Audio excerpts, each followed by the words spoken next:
All right, and we're live. So we're on Illegitimate Scholar and 5 Till Midnight right now. If you're watching on Illegitimate Scholar, 5 Till Midnight is my second show. The link is down below. This is a show we do Monday every Monday at 8 p.m. And tonight we have a very special guest, Ashton Forbes, who has some insane stuff about the UFOs, these weird orbs. And also, I had seen that you had said something about Bob Lazar, who people should know from Joe Rogan. And you had just posted about that. So maybe we'll talk about that and a bunch of other stuff. I'm sure it'll be great. And I am looking for the one thing you should know about 5 to Midnight is I'm incredibly bad at my job, but we're going to play the intro. What kind of fucking bullshit is like? Dude, he does this every week. The bad news is that civilization is crumbling around you. Wear a dog mask, cut your dick off, bomb Palestine. The good news is that you are not alone. There's butthole shaving videos. Feel bad for the minorities in LA for having to deal with the white people in LA. You have 5 Till Midnight, live every Monday at 8 p.m. where you join 5 Limp Bizkit Americans to laugh at the absurd nonsense of the end of history. Shit show right there. Sam, stop it! Well, at least you guys have the right attitude. Here we go. I was about to ask you if you regretted coming on. Yeah. Oh, no, I mean, you guys obviously know what I talk about. So, you know, when you start to get to the implications of what I talk about, you start to realize, maybe we should just appreciate life and just enjoy what we've got here, you know, and not take anything too seriously because, boy, and that's part of the reason why, even though what I talk about, I think is so significant in the world, I don't take myself that seriously either. And why I like joke around on my stream and why we make memes and stuff like that. Cause it's like, man, you just look at everything in the bigger picture, like, maybe just the point of life is just living, you know, maybe it isn't about trying to get everything figured out and become as efficient and techno whatever that we can be, you know? Fantastic. So I don't know. Yeah. No. Love that. That's so true. We don't take ourselves seriously at all. This is the most serious we've been in like months. It really is. Like, and I'm normally on my other show very, very serious, but that's why I have this to be not serious. All right. Well, so thanks so much. Do you guys know who Bob Lazar is? Absolutely. Yes. You guys all watched like what the Joe Rogan thing with him? Probably that's where most people have seen him. For sure. Yeah, absolutely. Guy that put the UFO. He put Area 51 on the map. Like people didn't even know what Area 51 was before he came out in the 90s. And one of the big claims, actually, he's made several claims. He said he saw some flying saucers, never said he saw aliens, but he also said he was privy to seeing some kind of device that like had some kind of like resistance to it or something that he thought was potentially like a gravity engine or something like that. And one of the claims he's made too is that he believes that there's this element 115. And it turned out that this element ended up being moscovium, I think it's called, ended up being a real element. So people say, oh, this must be true. So the news that I had to break about Bob Lazar is that, and I can't reveal my sources, so take it how you will, but I'm absolutely certain about what I'm going to say is that Bob Lazar does not believe in 0-point energy as the solution to UFOs. That's what I feel confident saying. People say, well, what do you mean, Ash? I mean, like, he's asked about 0-point energy and basically said, like, no, that's nonsense. Doesn't have anything to do with the UFO stuff, which is interesting because of the element 115 claim. The whole idea around element 115 is that you need this magical resource, this fuel that we don't have access to make the UFO fly around like this. Right, to make it do what it's doing, because conventional physics is telling us to do all this stuff and to teleport away and do what it needs to do. It takes this huge amount of energy. But the true reality is there is no possible fuel that can fit inside of this UFO that can make it do what it needs to do if we're looking at the classical view of physics. And this is why I've presented this other alternative answer, which is that the UFO is not getting energy from some fuel source inside of the craft, whatever the UFO is, anything you want it to be. It's getting energy from all around, everywhere, from space-time itself, from everywhere all around us. And that's the view of 0-point energy. That's the secret, in my opinion, of the whole UFO phenomenon that answers all these questions about how these things are able to fly. And then the questions that we'll talk about here too about physics, that like there's a lot of gaps in our understanding of physics and cosmology right now. And it turns out, the answers to this UFO phenomenon potentially answer all of those questions as well. Like, what is gravity? Okay, I have a lot of questions. Well, I have a question first. Have you considered that instead of an atmospheric type, it's just pulling the energy in, that it's something like extraordinarily dense energy that comes out of an alien's butt, like Nibbler in Futurama? I know you're joking, but a good point here is that I want to reiterate is that it doesn't matter what the fuel source is, even if it's a magical unicorn farts, right? There is literally nothing from a conventional view because E equals MC squared. And when they're saying like, to make a wormhole, when they do the math from conventional physics perspective, they say it would require the mass energy of Jupiter. So you need the mass equivalent to the size of Jupiter. So where's the size of Jupiter fitting inside of this crap? It doesn't matter how densely you put it. There is nothing that can fit that much energy inside there. It doesn't matter if it's magical unicorn farts or element 115. And this is the big flaw where, like, when it comes to Bob Lazar, I have to give him credit. He put Area 51 on the map. I probably wouldn't be talking about where I'm at right now without him. I even mirrored, like, based on how I thought they kind of discredited him. I kind of assumed they would try to do something like me if I started trying to, support some of this science and stuff as well. So big credit there, but doesn't mean he's right about everything. Just means he was exposed to something crazy, and he was coming to his own conclusions about what he thinks that meant. So one of the big lessons I just want to throw out there for the people in the UFO community or whatever is like, we need to stop putting people on a pedestal, even me and other people, like, this person's the person that we should all listen to and everything they say is real. When we do that, that's why we don't get any answers. We should be looking at people like judging their claims based on the merits individually.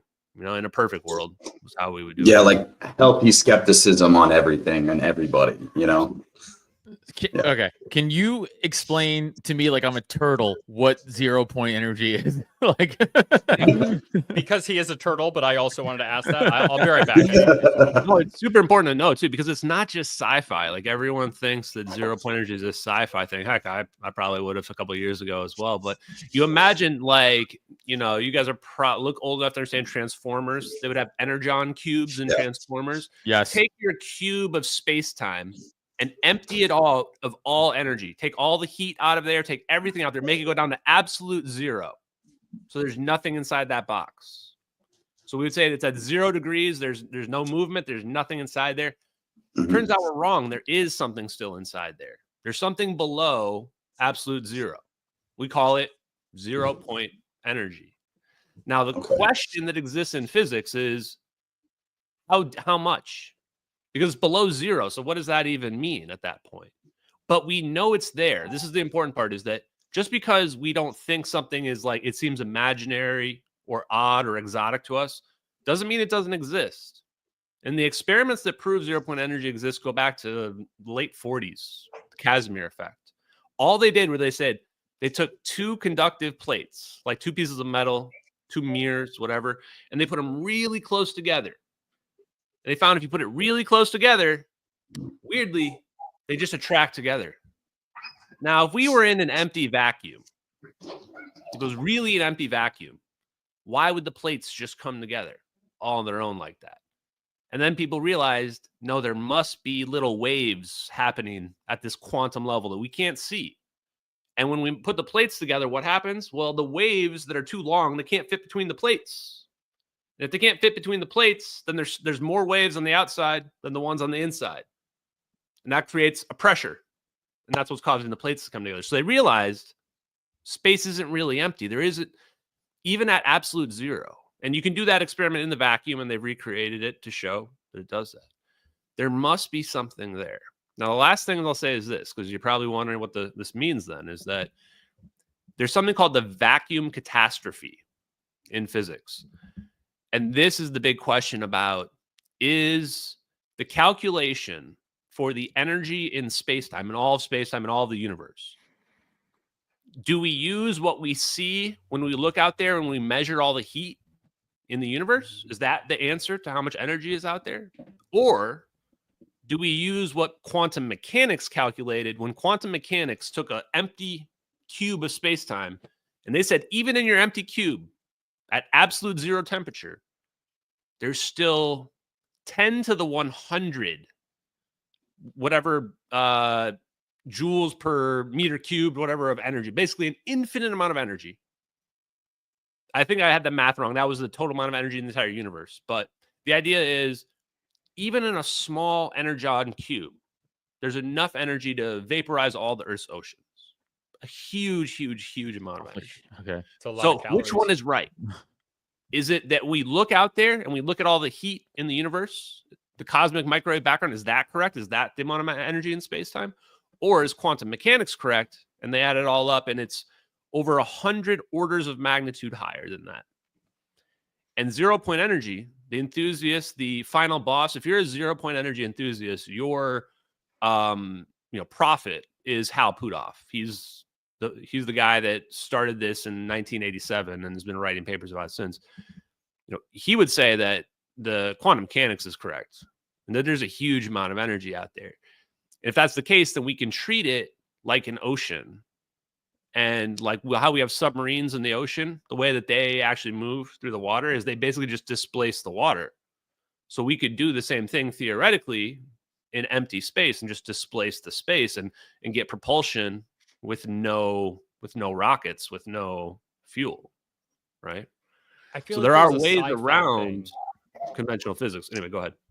Sorry, I feel like there's a sci-fi thing, and it might actually be Futurama as well, that has that type of movement in it from a long time ago. Dude, the thing about this is like, I went from being somebody that like just had no idea. Like, first of all, it feels like everybody, even the UFO community, was just so off on this, even though it's kind of just out there. But I went from somebody who had no idea about this and then realizing like, it's out there in the media we consume. You'll sometimes see like in what was the movie, The Invincibles or something like that, the animated one. Yeah. Like that, the enemy in that one, like the second one or whatever, has got 0 point energy he uses, or the X-Files when in one of the remakes they did of the TV show, I think, they have like all of a sudden a triangle craft and like, oh, it runs off of 0 point energy. And he's like, oh, that's amazing. That's how it's levitating. He's like, you haven't seen anything yet. And then it just disappears. And he's like, did it cloak? And he goes, no, it was like warp drive.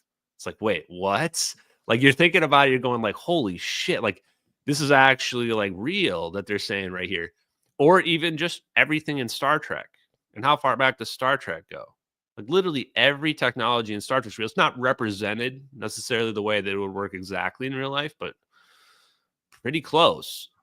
So what you realize is like, for me, it's kind of like, man, this is going to be like a huge blemish to realize like all this stuff is real. And we've been treating it as sci-fi. We've been rejecting it in academia as just like what a lot of academics think is they just think the answer to that vacuum catastrophe question, they think the answer is the cosmic microwave background is the answer and that the 0 point energy is just insignificant. And when you start to learn about it, you're like, wait, how are we just ignoring this? Like clearly it's not insignificant. And if you're somebody who thinks that our aliens are visiting us, like this is the only answer. I started digging around for the physics to figure out like how could you like do some crazy wormhole stuff or warp drive stuff. And I kept coming back to over and over again, 0 point energy. Like no matter which direction you go, comes back to 0 point energy. Like there's not some other secret answer out there. Like for example, some people might be like, well, what about like fusion? Like what about fusion? Turns out fusion is also just a 0 point energy tap. Think of it as like fusion is building your well or your pump that's going to tap the oil, the 0 point energy out of the vacuum.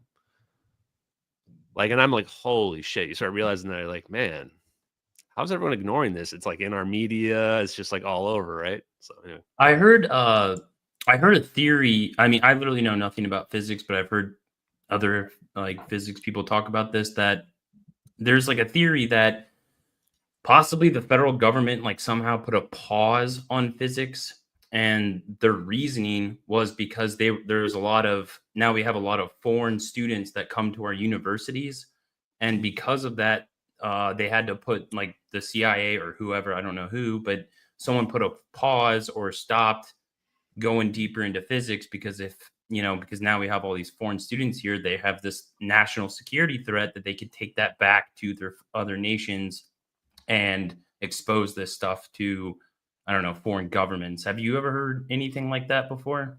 Well, put it in the context of the Manhattan Project. Like, things were leaking in the Manhattan Project with when we were developing the nuke, but I don't think anyone would believe nukes are real unless we had actually dropped the bombs. And I still believe that now. So surely they learned a lot. But the real answer to your question is what they learned was to hide the information underneath the private government or private industry instead of the government. That shields it from FOIA requests. That means private citizens just have no access to it. Then they use black projects and basically just umbrella corporations like, hey, I'm going to make ABC 123 company, and Lockheed Martin will be the one that gives them $100,000.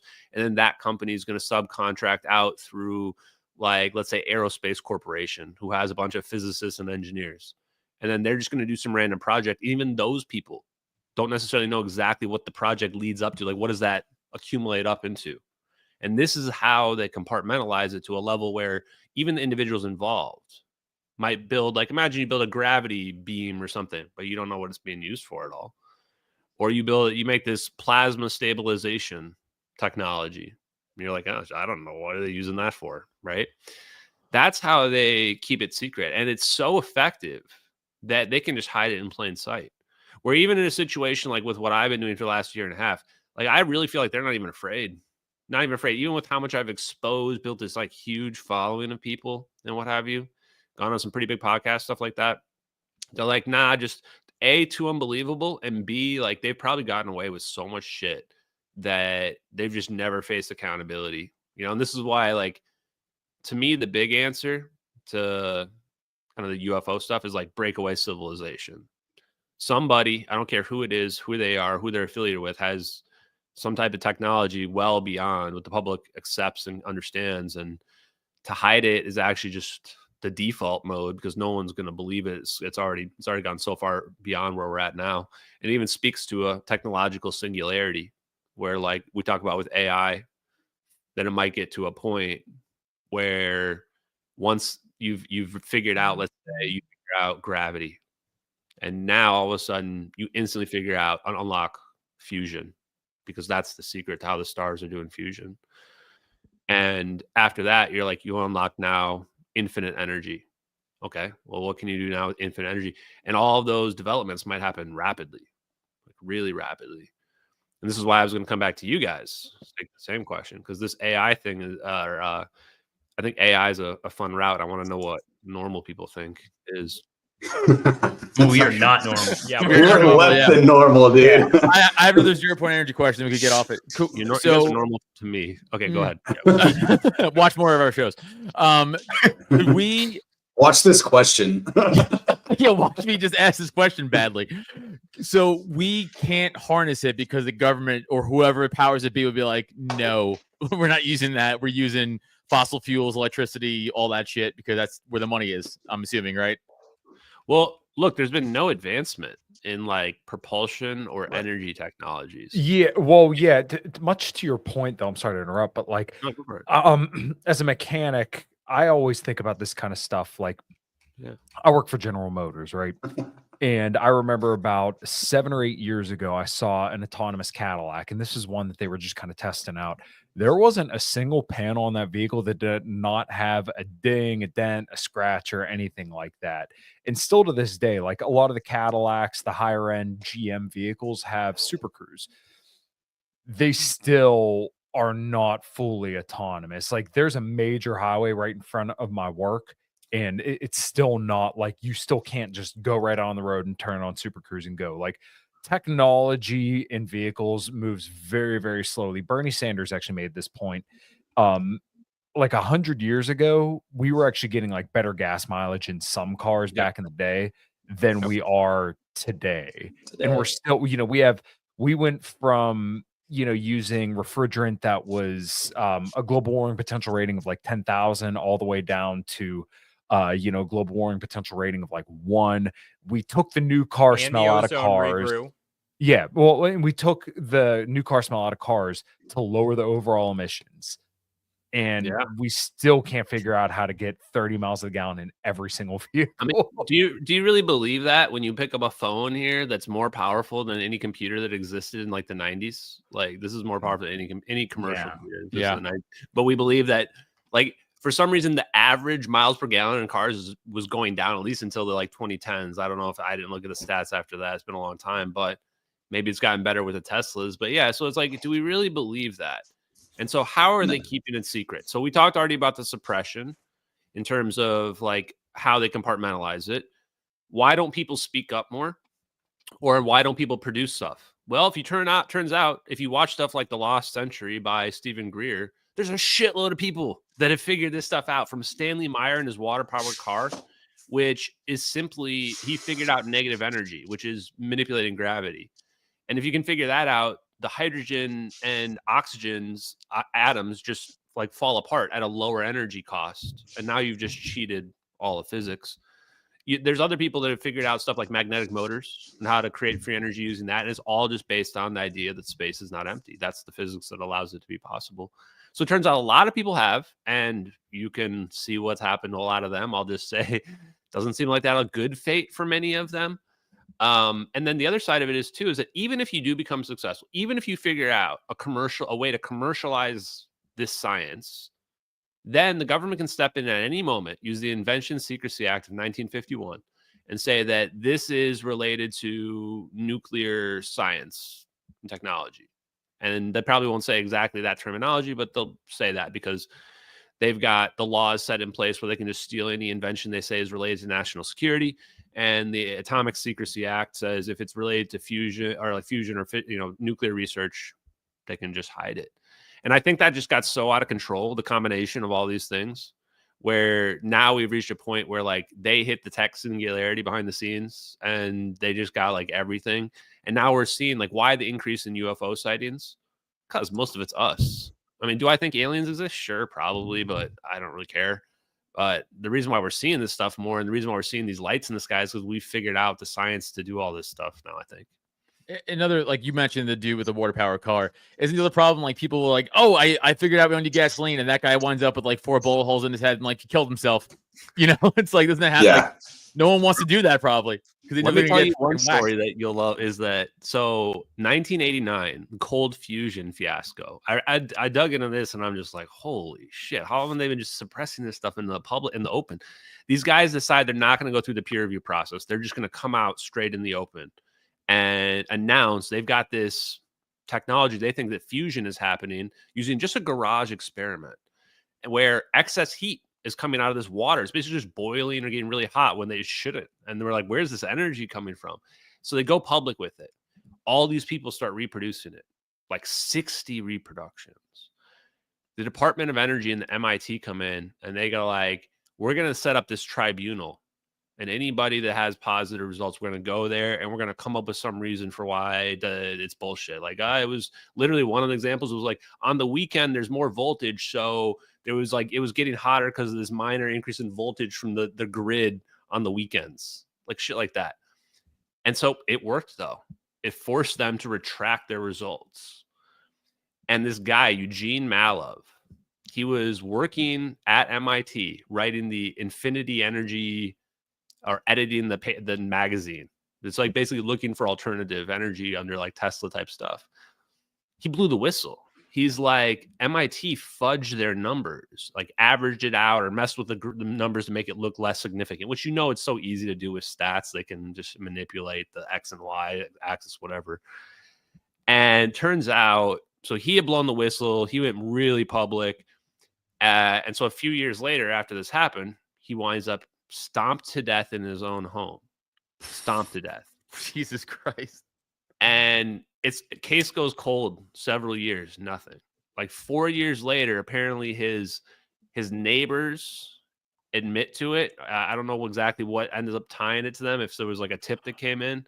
But like apparently it was like a dispute with the neighbors. Somehow the neighbors came over and like stomped him to death, you know? Like sketchy stuff like this is what happens to these people. And we've just ignored it because we just say, well, free energy is impossible. Free energy is impossible. But the reason why I started with 0 point energy, and I'm glad we did, is because that's the loophole. The loophole to free energy is we're not pulling energy out of nowhere. We're pulling energy out of space-time all around us, and quantum mechanics is right. It's not zero energy down there. It's a significant amount of energy. And if we can pull that energy out, that's free energy. You might say like, oh, we're using up the energy of the universe, but that's like, the universe is pretty damn big. Yeah. So we'll be fine. We'll be fine. It's an infinite universe, so there's an infinite amount of energy, right? We're not Like, on that level. that's- We're like little speck in the cosmic, right? So yeah. That's So like, this- it's So like it- so much to take in, and I'm dumb, so I'm like Yeah. trying to like process everything you're saying and being like, damn. Yeah, don't mind him. He's Italian. True. So one of the things that you said about the way that the government responded to this, that they can grab whatever technology they claim goes under the uranium program, it really reminds me. I usually do anthropology stuff, and there were some administrative changes made to a law called NAGPRA. It was meant to protect Native American graves, but now it's meant that through administrative expansion, they can now basically claim anything in the ground. The government can decide that it is a Native American like cultural object, and they can just take it, and nobody else. It can't be displayed legally, federally. Do you have any thoughts on that? And if not, please just say no and move on. But it feels like there could be a potential there for them to hide things that would be in the ground, or is this just not something? Well, let me ask you this. It's like, I think the bigger question is, where's the line? Where is the line on when it's okay for them to hide something and when it's not okay for them to hide something? Right? I think that's where ultimately gets to. Can they do it? Absolutely.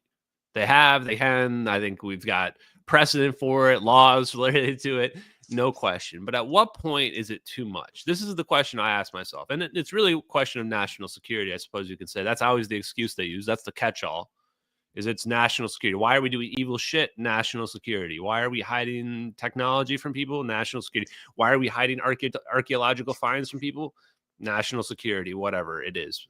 So at what point is it just too much is what I would wonder. And I think if you're talking about you've broken through some energy barrier, of like some new advanced energy source that is betterment of all humanity and civilization, or, I mean, it's kind of clear. Like if you've developed something related to Star Trek, like you got to let us know about it. Like you've developed a warp drive, right? Like, isn't that, I think that should be clear, but maybe we don't really have any laws related to it. So, I don't know, but that's the part where I would ask you guys. And then also the follow-up would be this. If we have some advanced technology and we're using that technology, the rationale is we're using it to keep Americans safe. I think all of us are Americans. If we're not, it's fine. But We don't allow non-Americans on the show. It's fine. Yeah, I was gonna say Typo's trying to say no, it's not. Besides the one gay Afghan guy, but he was born here, so he's good. Yeah, That's a real thing, by the way. Basil, Oh, close friend of the Basil. show. Yeah. Yeah. But the point is, though, that how much evil can we do and still be justified doing it? If we, for example, specifically, let's say we've cracked gravity and now we can create a warp drive. Well, now we have the ability to warp a nuke onto somebody. There is no defense anymore. That thing can like Star Trek onto someone. That's it. It's a warp nuke. So at that point, what are we justified in doing and preventing anyone else from getting that same capability where there is no defense to something like that? Probably You can MK justify Ultra anything, right? Go ahead. Yeah, probably MK Ultra some guy's neighbors to stomp him to death. Yeah. Shooting down a president's helicopter. Sorry, it probably just hit some clouds. I mean, Iranian. Yeah, dude, those damn clouds are dense. Those clouds, you know? It's just not a bucket. Clouds are the worst enemy of the helicopter. No, but that's what I would want you guys to think about and just ask the question, which is like, shit, man, how much? Because when we start talking about the plane stuff here, it's the funny part is I've dug through all this stuff. I'm saying that we've got this crazy science. I've pointed the finger at the U.S. Navy and the disappearance of MH370, and I'm pretty sure that if it were to come out that like we really did this to this plane, I think most Americans, while we would be outraged, I think most would be like, yeah, we had to do this for, like, we can't let China have this technology. If they were going to get this technology, then nobody else can have this. Like, what we're about to see in this video is nobody is ready for this level of technology. And it's scary when you first see it, like jarring for a lot of people. Yes. It So- does look like it's something straight out of a movie. We're like, that's not real. But Well, like, yeah. I mean, it's. I mean, and you're on the same page as me. Like, this is. I don't really believe in aliens either. By the way, like, I always believe that it's just our technology, just super advanced, and like, that's what we're about to see, right? Just like super advanced government tech, just taking a plane out of the sky. That's fucking crazy. Well, let me put it like this. Like, the reason why you're clearly seeing a drone right here, and you can already see the plane and the nose of the drone right there. This is an operation for sure. Right. Why are they filming? The answer is this is an operation. I also, when I first saw this video, I saw this video 10 years ago. Actually, right after it came out in 2014. And I just memory holed it. I didn't know what the hell I was looking at. I thought it was fake, or I wasn't sure. I had no idea it was related to MH370 or anything. Yeah. So when this video got popular again in August of 2023, and I saw it again, and I'm like, I still was like, wait, I remember seeing that. And then I saw the other video that we'll watch here in a minute too. I was like, wait, there's two videos. And then some people had already kind of figured out that's MH370. I was like, wait, that's the plane that disappeared like 10 years ago at the time, you know? And look at that shit. I don't know how people could look at that right there and be like, oh, that's obviously fake. Like, I get it's hard to believe, but like, I've never seen a fake thermal video. Whatever portal thing is bananas. I mean, Yeah, it is insane. No, so let it keep going here, because this is the first version of the video that we found on the internet, like in terms of dated back, and it's got this like, I don't know what is that, the auto tracking or the stabilization on the orbs built into it. Yeah. Dude, if somebody is faking this, why are they doing this? Like, wouldn't this expose any minute detail? Like, this is like if you're like Banksy, or if like you're Chris Angel, you're like a magician, and you're like wanting everybody to see every tiny detail. Be like, look, it's real as shit. This then, is like, how I did it. Look at the heat signature of those orbs. And then they add these slow-mo versions of this too. Like, dare you to try to find anything wrong with any frame. So the people who try to debunk this, what do they say? Is it special effects? Well, It's I'll like, go to that in a second, but I want to show you, because you were talking about the zap, right? Yeah, So we'll crazy. watch the zap very, very closely. First, watch the frame right beforehand here, because this is a super slow-mo. It blurs right there. And then it opens up and it closes again. And then in 4 frames, it's gone up, gone. Like, what's actually happening here? F the haters or whatever. What's actually happening is like space-time is actually breaking out of equilibrium. The reason why it's cold is because it's a negative energy event. So remember that 0 point energy? right, yeah. We're going below that 0 point energy, below zero, negative energy. And then space-time just bounces back to 0, because 0 is just equilibrium. Like, imagine a trampoline. The equilibrium of the trampoline is when it's flat. It's flat. You bounce on it and it goes back up again. Like, that's what we see there from the physics perspective. Now, the haters, the debunkers, whatever, and look, like, I get it. You know, it's impossible to believe, whatever. There are a couple of main debunks. So one thing I want to address is people Google it. I just realized that people Google this, and the number one thing that comes up is this Newsweek article. That, funny enough, I debunked that Newsweek article like within an hour of it being posted back in August 9th of 2023. Because it claimed that the satellite, there's coordinates in the bottom left of this video here, and it says NROL 22. But Newsweek was claiming it says NROL 33. So just do a control find NROL -33. And you'll find here, or just control find on 33. You'll see it'll say it says that it's NROL 33. Right there. That's what it says. And then it says, well, if you scroll down or somewhere else, it says that NROL 33 was not launched until after the video was already online. And it's funny because they corrected it once. When this first was published, it said NROL 77, which is wasn't even a real satellite launch. And then they changed it to NROL 33, and that's still wrong. It's actually NROL 22. And this is so Yeah, huge go back because to it. not only is it not after the videos were published, that satellite was sent in outer space in 2006. And it was the first launch of the space-based infrared system. So not only is this article just straight up wrong, but you got to wonder, why was this published so quickly after the videos started getting popular on Reddit? Mm. And that's the only factual claim in that whole article. All the rest of it's like, this random no-name expert that nobody's ever heard of before says that this would be easy to make, or that this is blah, blah, blah. But it's like, these people never did any analysis on these videos ever. All these people in this article. So, in fact, I looked into this author. I'm not even sure the author's a real person. I was like, what about Tom Norton, the fact check reporter? Like, I don't think he's even a real person. I Googled it, called him out. I think it's just an AI that's making these articles, because this is just word for word ripped from a France 24 article that I had already known about before this dropped. And when this dropped and I saw word for word, it was copied from the other one. Wow. We had already figured out that the satellite wasn't NROL 33. So I'm looking at this and I'm like, dude, did an AI write this? And if so, it's so weird how it dropped like right after the videos got popular when nobody else was talking about the videos or anything like related. Like so that's panic button is what it feels like. They're like, oh, damn, release this new article. We got to debunk this so it doesn't get out there more. That's what it feels like. It did feel, it had that feeling.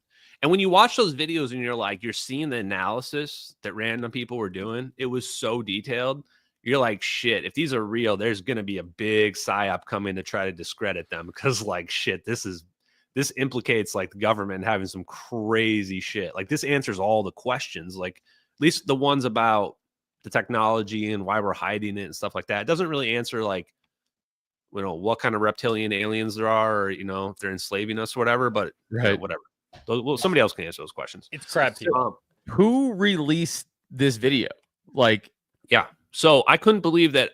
I wouldn't have imagined I would actually be able to figure out who released the video, but I did. I figured out who released this video, or let's say who leaked it. I actually think that the chain of events was an indirect leak, meaning that somebody had this when they shouldn't have had it, and then somebody else got it, and it got on the internet that way. And that guy who's responsible is Lieutenant Commander Edward C. Lynn. I'll give you the abbreviated version. It was that after watching that video for about 100 times, you start to like get into the mindset of the person who was like recording it, or the camera operator who's moving it around. And you realize quickly, especially from that satellite video that you were showing there, it's not really a satellite. And you look into this guy's case, you're like, holy shit, this guy for sure leaked this video.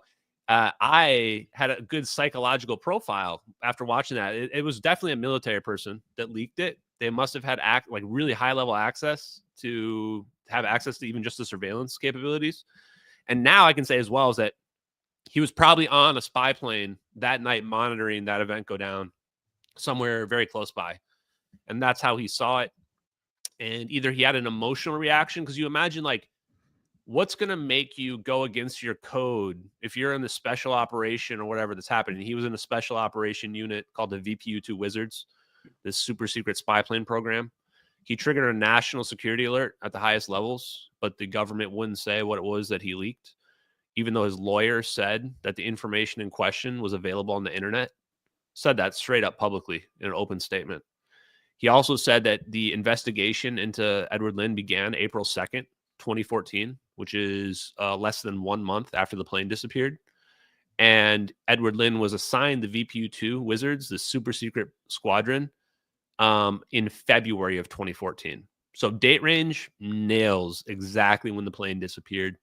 There's even an article out there randomly. This isn't necessarily anything unless you believe in, you know, weird alignment and synchronicities, where one of them has a picture for no reason in an article about his case of a P-8 Poseidon searching for MH370. It's like, whoa. And you realize they had to be very careful to make sure that nobody ever connected this guy to MH370. Like, very careful because of those videos being out there on the internet. So he also got caught with flight manifests that include search and rescue code names. Once I found this guy, and I actually just used Wikipedia searches that are lists that had like all the people that had been charged with espionage and other stuff like that. once I started reading the first articles about it, like when you come across the first article for a guy when you're searching for him is the strange case of Lieutenant Commander Edward C. Lynn, you're like, okay, let's look into this, right? Turns out checks every fucking box. Every box. Is this guy This is definitely the still guy. alive or in prison? And Yeah. here's the weird part. Crazy. Yeah, he is.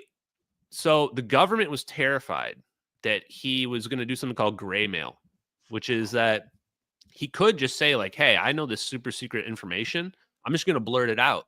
They didn't want him to go to the media, so they kept him in pretrial detainment, even though they didn't really have any evidence that like why he was a threat to national security. Because they couldn't show anybody. They were also afraid the case was going to go to trial. Because if the case went to trial, they'd have to show the evidence. So they basically forced him into a plea deal or psychologically manipulated him into convincing him that what he did was so wrong. So he ends up taking a plea deal. And they dropped all the espionage charges, which there was no actual evidence. Like there's no tapes of him, I'm going to exchange money with China or anything like that. None of that existed. I admit there was no evidence of espionage. So he gets forced into a plea deal, and all that's left is a couple charges of like disseminating classified information, which if you look at other people that got that charge that were guilty, most of them just got like a few months, maybe a year. Edward Lynn gets 9 years after his plea deal. In the brig. What? And everybody's arguing that this case was super severe, which it was. If you read the news articles about it, it says it triggered a national security alert at the highest levels. But what could he have possibly leaked? Especially because he maintained and still maintains that he's a patriot, that he didn't do anything wrong. And so if you look at it, you're like, okay, how does this make any sense? Well, he leaked those videos, or what happened was he had a tendency to show off, to like, the whole case against him is that he was telling people stuff. He was telling his Taiwanese counterparts what information about our weapons, that he was telling prostitutes secrets, which if that was the case, the prostitute has no credibility. Who cares if someone's telling a prostitute? You're not going to prison over telling a prostitute about the secret laser weapons or something, right? So it has to be something physical, hard. The appeals, the penal codes and the appeals actually indicate video evidence. Like it's consistent with video evidence, let's say, as well. So now here's the real kicker. I'll tell you guys the juicy stuff. We've tracked him down. Someone found a video of him, Edward Lynn, online a couple months ago. And he's using a new name, Edward Soraya. Wait, what? And he's got some company, but people like, how are you sure it's him? He literally uses a picture from himself that the trial was using, that the media was using about him in his Navy, and talks about how he was in the Navy. Like, and it's just him. You can just tell it looks just like him. You're like, holy shit. And around the same time, somebody got in touch with his lawyer, Larry Youngner. And Larry Youngner was the one saying that the case started April 2nd. He's the one saying that that the evidence and questions available on the internet, he's the one, blah, blah, blah. And nobody believed that he got in touch with the lawyer. So he released a recording of the voicemail that the lawyer sent him, saying that when he was trying to get in touch with the lawyer, saying, hey, this is Larry Youngner. He even said his rank and everything, and said, he says his phone number in the unedited version of the recording. Okay. Why is that important? Because that same day that he released the recording, he says that they had another phone call that he sadly did not record, but Larry Youngner calls this guy back and says they basically have a conversation about satellite video. And the video that you had on the screen previously was called Satellite Video, Airliner, and UFOs. That's all. That's the full name. No MH370, just Satellite Video, Airliner, and UFOs. And so the guy was asking him questions, and apparently Larry Youngner says, I know exactly what you're talking about. The feds brought satellite video into the case. I mean, what are the odds, right? Nobody has any idea what this guy leaked. And now Loose Lips lawyer, somebody from Twitter. Now, I wish we had a recording of that, because we had a recording of that. I mean, it's pretty much proof. Yeah, right. Now, before you guys ask, of course I tried calling the lawyer. He wouldn't pick up any of my calls, wouldn't answer my voicemails, nothing. I'm like, bro, you got to confirm whether or not you said this, because like, holy shit, dude, did he leak this? Is that video what he leaked? Anyway, there you go. So, all right, what do you have any insight onto why this plane? This was just a regular commercial airliner, right? Like, oh yeah, so And from Malaysia as well. So we see these videos on Reddit back in August of 2023, and I'm watching people do investigative research on this. And it's crazy how much details people found. Like you can tell right away, like it's got to be real. Like there's never been a fake video that like people spent like a week digging into every detail and aspect of them. The movements of the plane are consistent with a real Boeing 777 while in descent, while turning. And you can see that happening in those videos. Both videos in perfect sync from 2 different angles as well. And I want to get to the debunk stuff here too in a little bit as well. I'll just make a note. We'll come back to that.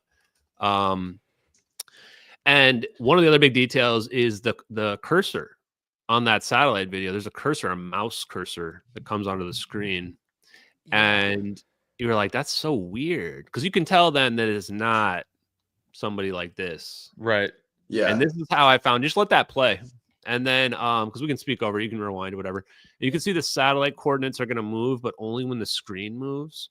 So we see all these things that indicate this is somebody recording a screen. This is not like with a camera. And this is how I knew also whoever leaked this, they've got to be a U.S. military personnel, but they got caught. Like I was sure they got caught. You know, this doesn't get on the internet, and they've got like logs and everything for this. You know, like there's no way it's not going to trace back to whoever leaked this. Because probably what happened is they're using this software. This software is it's basically called WAMI, Wide Area Motion Imagery. The person that uploaded this, regicided on, they probably had no idea what the fuck they were looking at. They just probably thought this was satellite. And this is why people are like, well, why doesn't it look like if I was looking through a satellite? Because they're not. The way it works actually is that they can fuse multiple data sources together. You guys are just like, holy shit. Yeah, it's just wild to see. Like, oh, I see it 1,000 times. To look at. Just like, dude, it's great. Yeah, imagine it's what so crazy to look at. But also imagine like the leaker. Like, imagine they see that for the first time. Because people ask, like, who leaked that? And it's like, well, imagine you are on an operation and you see that shit in real time. You're like, holy crap, no one's gonna believe what I like. That even just happen? Like that would be my first interaction. But you like know, just some shitty Lance Corporal or Corporal that's just like manned these fucking like exactly these cameras, right? And they're like, and you're like, oh look, a plane. Oh, that plane's doing weird stuff. Oh shit, the plane's gone. Like, well, I gotta tell somebody. You're like, well, those orbs just zapped that plane away. That's not in our human world anymore. Like, and the orbs disappear with the like everything just goes. Like there's no like they're still circling. Like you would think. And go back a little bit because just imagine like I used to imagine a lot about how like let it play one more time. Like after it disappears, you could literally imagine yourself being the person recording this, having the same emotions. Where you're like, oh, okay, plane zapped. You're like, this is probably the 50th time they watched this. And now they're recording. You're like, okay, we're gonna scroll to the right here, just so you see like there ain't shit going on. Their plane's gone, and then you can see the cursor go to the top right of the screen, and they just close the window. They close the window they're recording, and then it's just black. Right? Why is it black? Because it's still recording. It's recording a window that was popped up that they were using to move around, and then they close the window. Window closed, still recording. You're like, oh my God. And you look up the WAMI footage. The newest one I think is called Argus. It's like one of the newest versions of this WAMI footage. They take all these pictures all the time. Anyway, what it does, it creates this wide, like you're viewing like a whole city. A huge field of view. I think it's about 100 kilometers wide or something like that. I don't know the exact numbers, but and then what you can do is you can just press somewhere on the screen and it pops up a window. And now it's like zoomed in and you can just like track and move the window or move the perspective of the window around like that person was doing using like middle mouse button. Like you would hold down middle mouse button and then move the screen around. And you can track people in real time. And that's what the government has and what they use. And it's so sophisticated now where they integrate it with AI and they're like literally tracking every object that's moving. The story of Malaysian Airlines Flight 370 is full of mystery. On March 8, 2014, Dude. God, why are you ironing your shirt? By the way, is crazy. Like I can't stop watching you iron your shirt. Right now? Insane. What? What's the Nothing. problem? Nothing. Anyway, Continue. so I took my t-shirt off. Don't this is care. a collared shirt Hey, conversation, don't and care. it's rude to have a. It's rude to iron your shirt on That's camera. not a rule. Ashton, please continue. That's This not is a rule. incredible. oh, you're fine. We can go as long as you want. I'm going to stay here. Adam has to leave. Not yet. I'm good. Yo. No. So yeah. So the whammy footage though is basically fusing. They can have like these pods on drones, or they have presumably high altitude aircraft or a balloon or just anything. Frankly, a satellite even maybe. And the data will actually relay through. Remember NROL-22, a relay satellite. NROL-22 has this Molniya orbit. Basically means it's oblong, like goes really high. These are the best ones for relay satellites because they spend the most time with like the most angle towards the Earth, where they can just constantly have communication with the ground-based computer. So they take all this data, they beam it to a ground-based computer. Some like imagine we have a big data warehouse, I think in Utah, the government does. So they probably use one of those warehouses. All the data goes there. And then a software program takes all that data, fuses it, and now it's DVR, Google Earth playback time. Somebody logs in, you say either the mission or the location or something that would indicate, the time and location of the assets. And now, boom, now you've got a virtual environment that you can play back in, just like we saw there. And for me, the big thing about this is like, this is 2025, and probably most of the people listening had no idea that exists unless they were already following me. How could someone in 2014 make something that recreates that capability when nobody back then had any clue whatsoever, unless you were like in the black world, as they say, right? So it's is there any other like, have we seen these drones zap anything else ever? Like, is there any other footage of that ever? Not really like I mean, I don't know. Like, people send me a lot of stuff like, is this real? This not real? Yeah. I don't know, man. Like, I would say there's a lot of similarities, a lot of videos of 3 orbs flying around for sure of light or what have you. And that's when I kind of thought like, oh, maybe these aren't like flying saucers. Maybe this is like just plasma. Like somehow they figured out how plasma can just float around. And that would actually explain why we just see a ball of light, because you're seeing just a ball of plasma. It's just a ball of energy. So it would explain too why stuff shows fuzzy when it's not. So there are a lot of historical cases that go all the way back to like Philadelphia experiment could be one. Planes and stuff that disappeared could theoretically be explained. But overall, did I miss it? Did we say why MH370 was specifically why that plane out of all the planes you could have chose? The motive, Such a right? random So country when as you well. look at the plane and the motive, the thing that stuck out, and if you even look up like what people were saying, the conspiracy theorists, people who honestly we've learned they've been more right than wrong recently, but even 10 years ago, those people were the OGs, let's say. They were all saying, why were there these 20 people from Freescale Semiconductors? That's what it was. 20. And that's not, turns out they looked up what they were. They weren't like CXOs. They weren't like the people up at the top, and they weren't the people at the bottom either. They were like the middle manager people that know what's going on. And the company issued a statement saying they were very important people, just in case people try to downplay these people's significance. It was very weird that 20 of them from the same company were all on the same flight. And everybody was pointing this out, but no one could really figure out like why, like what semiconductors, like what is this? Doesn't really make a lot of sense. So everybody was trying to figure out the angle on why these people. But there is like, even if you don't know the exact angle, well, 8 of them are Chinese nationals and 12 are Malaysian nationals. But they're working for the American company Freescale Semiconductors. So right away, I'm thinking espionage, right? I'm thinking they're Chinese, they're flying to China, and they're working for this American company that's connected to U.S. aerospace and defense. Like, no question, like publicly available stuff, like contracts that were signed a year prior. So Freescale is connected to U.S. aerospace and defense. Chinese people on board the plane. Okay, maybe, right? But you need to know a little bit more. I feel like you can't really appreciate why this is definitely the reason until you start to understand 0-point energy and how do we interact with the 0-point energy. 3 main ways. 1, magnetic motors. cheap magnetism, basically using the right resonance, you can create over unity devices. 2, plasma.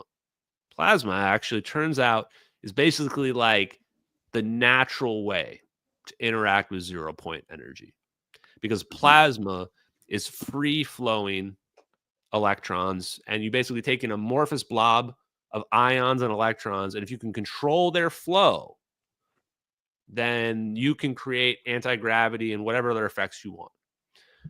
The third way, and so that also kind of explains the orbs. The third way is microchips. It turns out that Casimir effect I was explaining earlier with the plates, the Casimir effect is just an example. You're not meant to assume that, oh, we just put these plates together, we get infinite energy. No, of course not.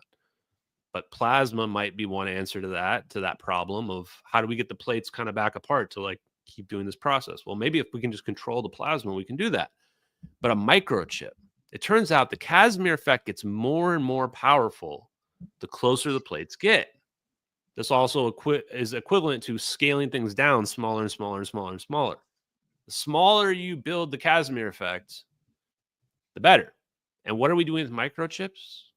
You're basically saying, okay, I want this spot, I want a little semiconductor, and I want another one right next to it.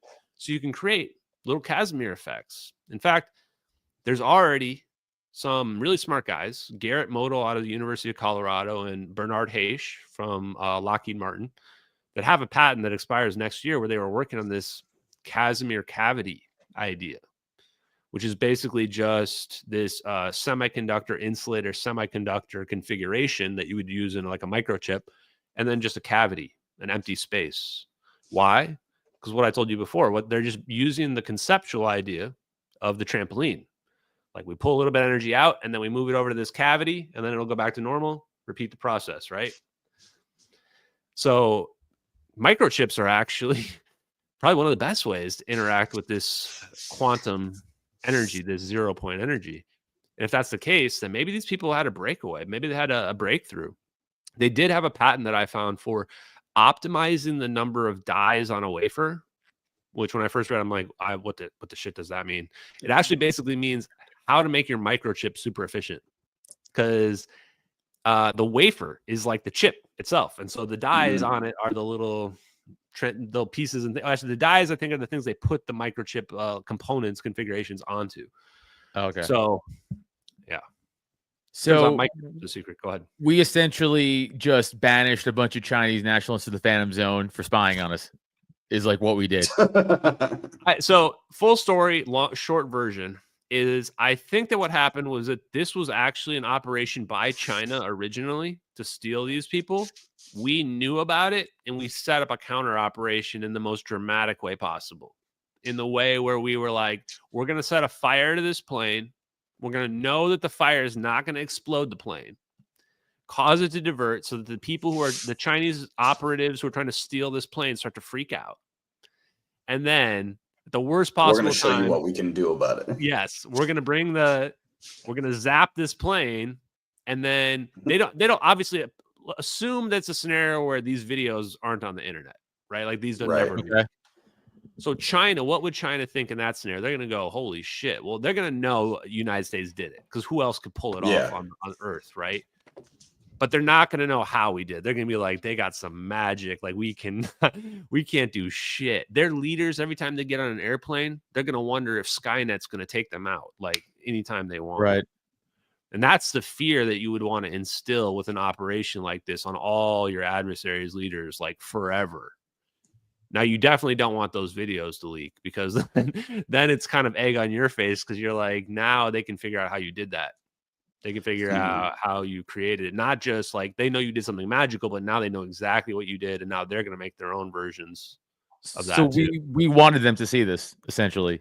Or well, like, yeah, because if they knew there was an operation, they were going to do an operation like China was going to do an operation. They're going to be recording it too because they want that's why you do the fire. People are wondering, so why would you do this fire? Because you need to move the plane away from China. The plane is over the South China Sea. That's when it makes its first turn back. And if you set the fire before they get far enough into the ocean, they're going to turn back around. And so they went back to Penang, which is the closest airport that you would go to in an emergency scenario. So the U.S. would be able to predict that. That's the closest airport. They might have had the pilot in on it too. Who knows? Who knows? Yeah. After that, and this is where they probably covered up communications like the officials did. And this is why all like no information came out, because they had to figure out what they were going to cover up, what the story was going to be, what have you. They almost certainly had communications with the plane. They knew it was a fire event. That's why they didn't send up jets. The biggest criticism of Malaysia is like, you are tracking this plane on military radar. It's rogue, flying over your airspace. You can deduce which plane it is within seconds. And you're just going to let it rogue fly over your airspace. This could be like a 9/11 situation. They could be flying into the Petronas Towers, which are like two of the biggest buildings in the world. And they go, well, we knew it was a civilian airliner. We knew it wasn't hostile. How do you know it's not hostile? Okay, let's imagine that you're Miss Cleo and you can divine that it's a civilian airplane because your radar is great. Fine. How do you know it's not hostile, though? You'd have to have communications. You'd have to have communications to know they're not planning to fly that plane into somebody, into a building or something. Right. Yeah. So they must have communications. I assume that the Navy came over on a secure channel and said, follow us to the rendezvous point. We'll get you on the ground safely or into the ocean safely, and then we'll fish you out of the ocean or something like that. And then they were either just lying to them or whatever. And then they break out the orbs and zap. And then the whole story of this plane, like, pull up that map you've got on the right over there, if you don't mind for a second. The one you had a second ago. No, the one before, yeah. Oh, the one before? Yeah, it's a little low res, but I'll pull it the one up. that kind of shows all the way going to the south. Yeah, if you can make that bigger, I don't know if that's possible. There you go. I can make it bigger, but so no more basically, resolution. look at this flight path, though, right? So this plane, no, that's good. It goes like up to the northeast, and then you say it says contact lost up there to the northeast, and it turns back around, right? And then it goes to Penang.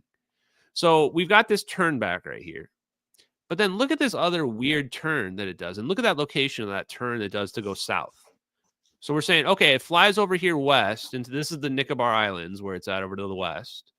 And then it just does this 90-degree turn south and just flies south for like, I don't know, 5.5 hours. Turns out that whole turn south is all bullshit. That just never happened.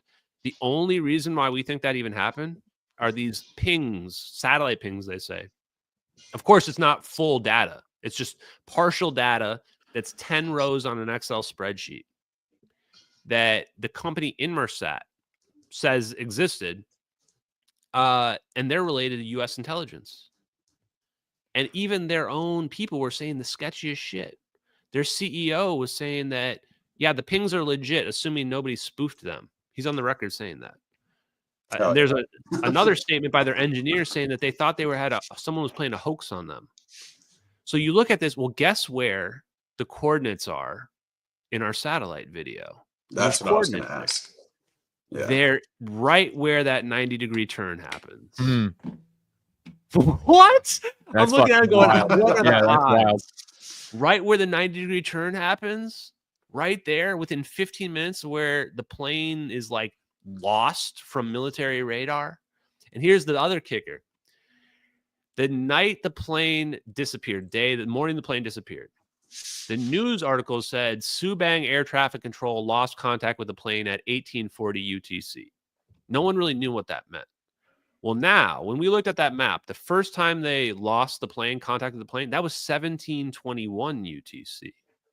That's an hour and 20 minutes difference between the times.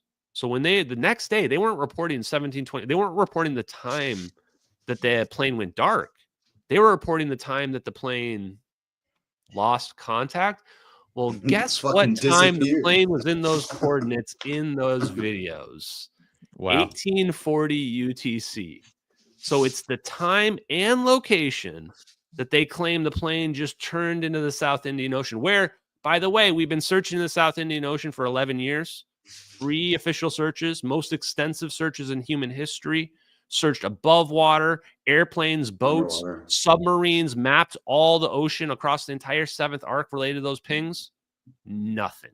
Not one piece of the plane was found. Yeah, that's super rare. Like for every single plane Why crash ever. Yeah. Why are we so confident that the plane is in the South Indian Ocean when there's just the only thing that indicates there is these satellite pings? It's not like anybody else like saw the plane in the South Indian Ocean. Nobody ever found debris down there. It's an active shipping route. It's not like there was another satellite company that's like, hey, we also got satellite pings, and they also seem to say the plane went there. Nothing. So do you have any insight also to where this plane goes after the warp, like the portal, whatever you want to call it? Like, where does it, do you talk to anybody who's like, oh, actually this gets transported to this facility, or it just goes into the fucking nothing? Like, what happens? Well, to these people everybody also like, everybody thought this They plane went just to Diego nuke these guys Garcia. to Pluto. yeah, like where, like, where Well, do we no, I send mean, people honestly, you to? start to wonder, like, okay, well, what are the possibilities, right? If you can zap something, is it being annihilated? I thought in the early days that plane just got annihilated. I thought it was some kind of antimatter thing, and it still could be actually. I mean, when you start to get to a level of physics where you can engineer space-time and like do what I'm saying with like pulling energy out of the vacuum, this is mathematically the equivalent of negative energy. So if all of a sudden before I needed the mass energy of Jupiter to create a warp drive, with negative energy being possible, theoretically, I can make the answer to how much energy I need 0. Because however much energy I needed before, let's say the mass of Jupiter, I can make an equivalent amount of negative energy and balance it out. And now all the math equations say my total amount of energy required is nothing. So you could pretty much do anything. But all the conspiracy theories, if you research those, because I researched anything, I mean, you got to keep your mind open when you think that those videos could be real. They all say the plane ended up at Diego Garcia. And it turns out that's where I think the plane ended up going. Now, first thing you need to rule out is it going to Andromeda Galaxy or Bizarro Dimension or somewhere else? The way you can rule that out is because the phones were still ringing. The phones were still ringing, which would indicate it's not at the bottom of the ocean, certainly not in another Bizarro dimension, but also the plane was seen in the Maldives by about 15 islanders, and several people interviewed those islanders. One of them you can find recordings of as well. These are people that they're not making up a story about seeing a jumbo jet. It's not exactly a normal occurrence for them. And they saw it flying towards Diego Garcia. To me, that's the most powerful evidence that it went there. But how did it get to the Maldives? Well, actually, science. This is where I feel like I'm Bill Nye the Science Guy before these people sold out, of course. Before he sold out. Where it's like, actually, science is the answer to where the plane's going. We can tell from science that the plane is going backwards. It's crazy. But it turns out there's something called the right-hand rule in electrical engineering. You take your right hand. Is that the simplest explanation is that the electric and magnetic fields are perpendicular to each other, right? And so is the electric force field. So these are perpendicular, and then this side here is also perpendicular to both of them. So that creates 3 different perpendicular axes. And that's the right-hand rule in electrical engineering. So that means if you know the direction of your electrical current and your magnetic field, you can tell the direction of electrical force.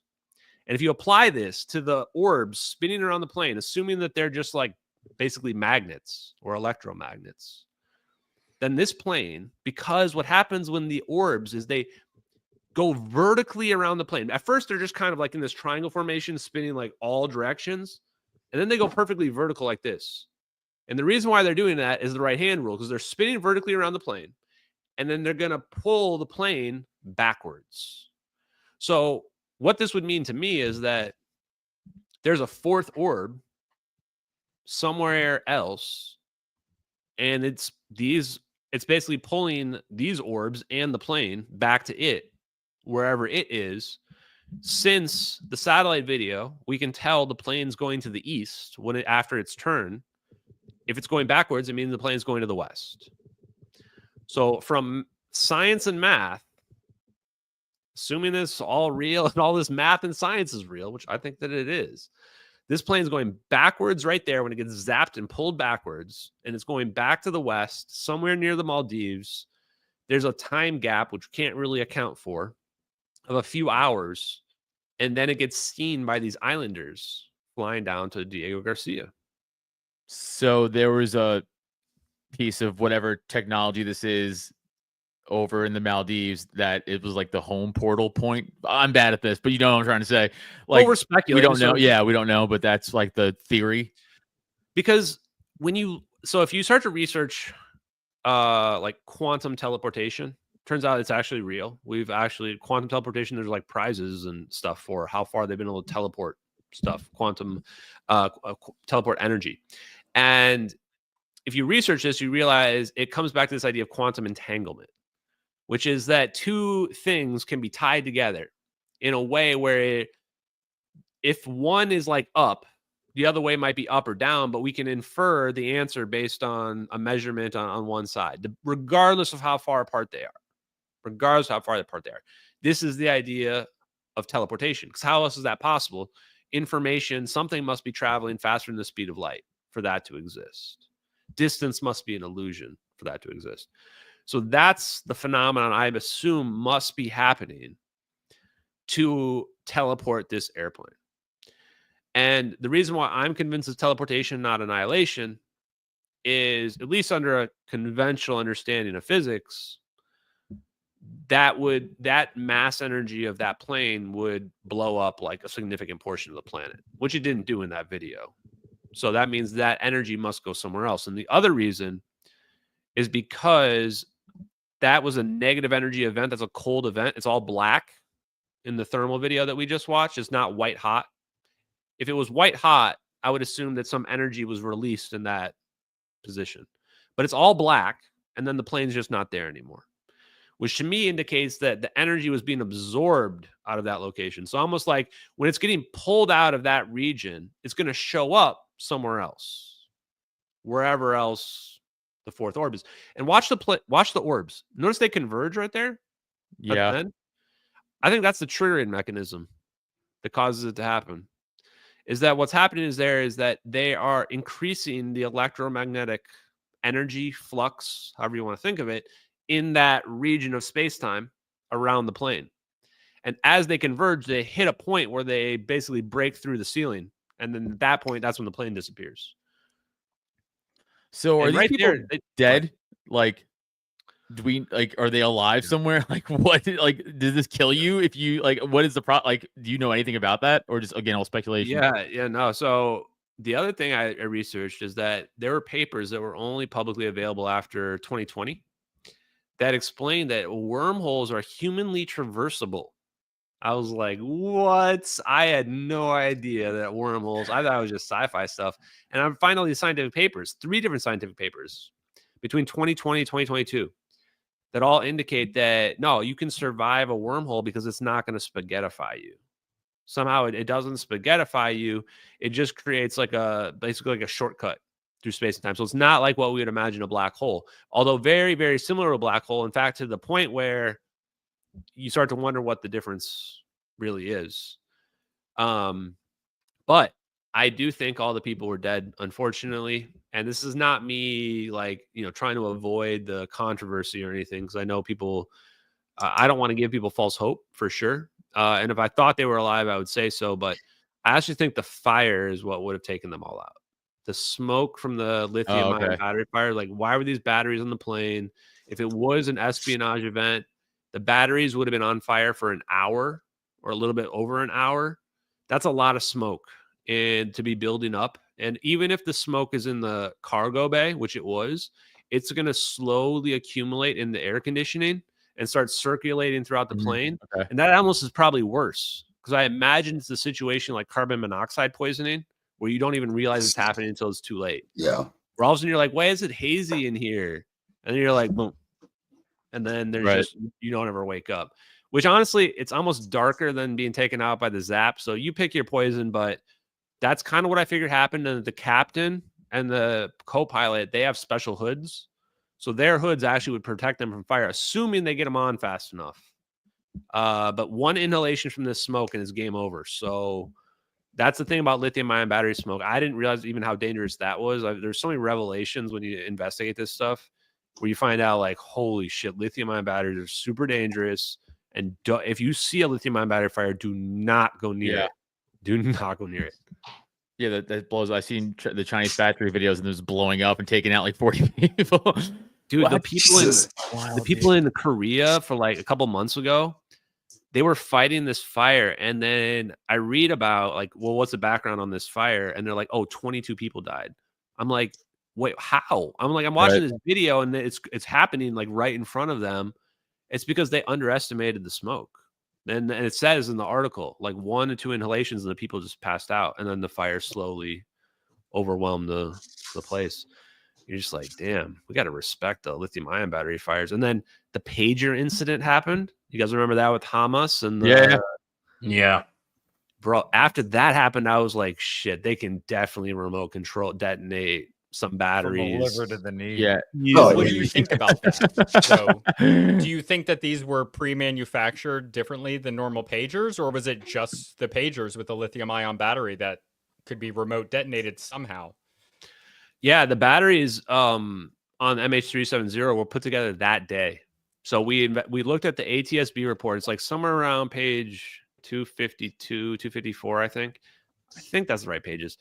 They have pictures. The batteries are put together that day. It's like they just package them together and like put them in these cardboard boxes. I don't know what the safety standards are for lithium-ion batteries, but it does not look like it met the safety standards.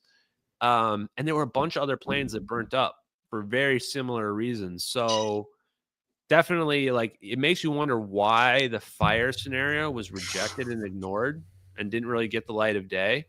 And also, people should wonder why the Malaysian Airlines CEO lied and said there was nothing dangerous on the plane until, what was the date? March 20th. So 2 weeks after the plane disappears. For one of the first questions people ask, is there anything dangerous on the plane? Right? Because the plane's gone. Then they finally reveal that there's 500 pounds of super dangerous lithium-ion batteries in the cargo bay. Jesus Christ. 2 pallets, we only found out later, 2 pallets were in the forward cargo bay right next to the electronics bay. So if they were stacked up against the wall next to the electronics bay and they ignited, you're going to lose. All the electronics are going to go disabled. Power is going to go out, everything. I'm just going like, how did this get ignored? I started Googling it. I found multiple articles by experts. Now, I don't give a lot of weight to the term expert. The reason why I say that is for all the normie people out there that do give weight to the experts, not for me. Yeah, none of our audience, don't worry. But multiple people. Billy Vincent, former security director of the FAA, he, even before the lithium-ion batteries were revealed, he was saying that he thought it was a fire probably that happened at MH370. There was a Wired article from a pilot. It was like, this was probably a fire. Electrical fire makes the most sense for like why they turned around. And then there was another guy, Dr. Edel, who's also like a lithium-ion battery expert, said that, yeah, it was probably a fire that happened on the plane. And so I find these articles and I'm like, damn, this is so weird, because now when people talk about the plane, no one ever brings that up. And I was like, I thought that was my way to like break through to the like OG investigators that were never going to believe, like, you know, orbs or whatever. And I'm like, hey guys, look, like I found out it was definitely a fire. Like this videos, you can see smoke coming out of the plane in these videos. And I said, all these witnesses indicate a fire event, including 2 more pieces of evidence I want to throw at you guys real quick that I forgot to mention. At that same time and location in the Nicobar Islands, there was a woman on a boat, Catherine T. And she has a well-recorded sighting that she reported after she arrived in port in Thailand, of seeing a plane flying low that she assumed had to be MH370, given the context of getting on port and there was this missing plane. She had this crazy sighting of seeing this low-flying, glowing orange plane with black smoke coming out of the back of it with no navigation lights, aka no power. And she's in the right spot within 100 miles of the coordinates and within 100 miles of the last location of MH370 on military radar, like at a triangle between the 2 points. You're like, holy shit. And I reached out to her like when this investigation happened. The crazy shit she told me, she said, so first I had like normal conversation and I was just taking notes like a journalist and stuff like that. And I'm like, I showed her the videos and I was like, does this, like that the drone video? And I'm like, does this look like what you saw? And she's like, well, it wasn't green. And I'm like, oh, she didn't even realize it's a thermal video. She didn't know. And I was like, no, that's just a thermal. And she's like, oh yeah, it looked exactly like that. I'm like, holy shit. Wow. And then I asked her what time she saw the plane. And she says 1840 UTC. No And I'm way. like, whoa. Wow. That's crazy, man. Yeah. And here's the other kicker. She goes, I felt like the other experts pressured me to change the time of her sighting because she was clearly in the She didn't want to path of get the shot in the plane. head. Yeah. I was afraid she was actually, when I first reached out to her, I was afraid for her safety because she's probably the last person that saw MH370. That's And fucking now wild. she has the one part that I can't get over is how she claims when I spoke to her, she said this again, that she like went inside after she sees this crazy shit to put the kettle on to make some tea because she was on night watch or something like that, you know?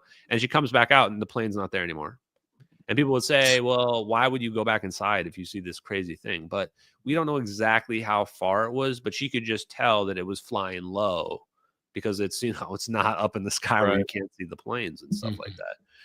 So yeah, her sighting was incredible, but there's even more. One other thing is that only reported in the China Times the next day, when the plane disappeared, was a report that there was an intercepted communication between the U.S. Navy and Malaysian Airlines Flight 370 of the captain saying that the plane was disintegrating and attempting an emergency landing or ditching, supposedly. That corroborates exactly what we're seeing in the videos and what Catherine T saw and that location of the plane when that would have been going down and the whole scenario of the fire event. And nobody else reported on that. It just got totally ignored. You can find the reports on it, but it got kind of talked about on some of these. I also investigated like all the blogs where people were talking about MH370 back in 2014, like the pilot blogs, hundreds of pages of forum posts. And so people brought up some of this stuff. They brought up Catherine T's sighting. She actually met with some of the people that were like reputable investigators. So crazy stuff. And this is why, lastly, what I'll say here on this, unless you guys, you know, ask more questions, is it really just took somebody jumping in with a, you know, fresh set of eyes to take in all the evidence on totality instead of just basing your assumptions based on what you've been led to believe by people you trust or the media. And you realize, like, clearly this was a fire event. And then you realize, well, if it was a fire, A, where's the plane? And why is there a cover up or whatever weird shit is going on related to this plane? Well, the answer to those is the videos, right? The videos is the answer for why we never found the plane. And the videos is the reason for why there's a weird cover up because you can't reveal those videos or what really happened. So even if it was something mundane like a fire, now you've got to have an elaborate cover up. You've got to use your Inmarsat satellite pings to either spoof some fake pings or I don't know what they did exactly to convince people, but you know, send people on a wild goose chase and go, oh no, it did a 90-degree turn and then just flew 5.5 hours in the middle of nowhere. And yeah, even if you don't find it, don't think that's suspicious at all. That's just normal. Right. Yeah. It's fucking nuts. I have to go because I'm recording in the gym. Okay, I need to say something. But thank you. Well, I'm gonna say bye, Ashton. Thank you so much for everything. Hey, everybody in the comments, throw me a follow on Twitter if you don't mind, and subscribe to this podcast. Ashton, you're the man. That was so much. I'm gonna watch this back when I get home, just because like I learning everything you told me it's like I have to retain it like 1,000 times. Cool. But all right, man. Thank you guys. Love everybody else. Peace out. See you guys.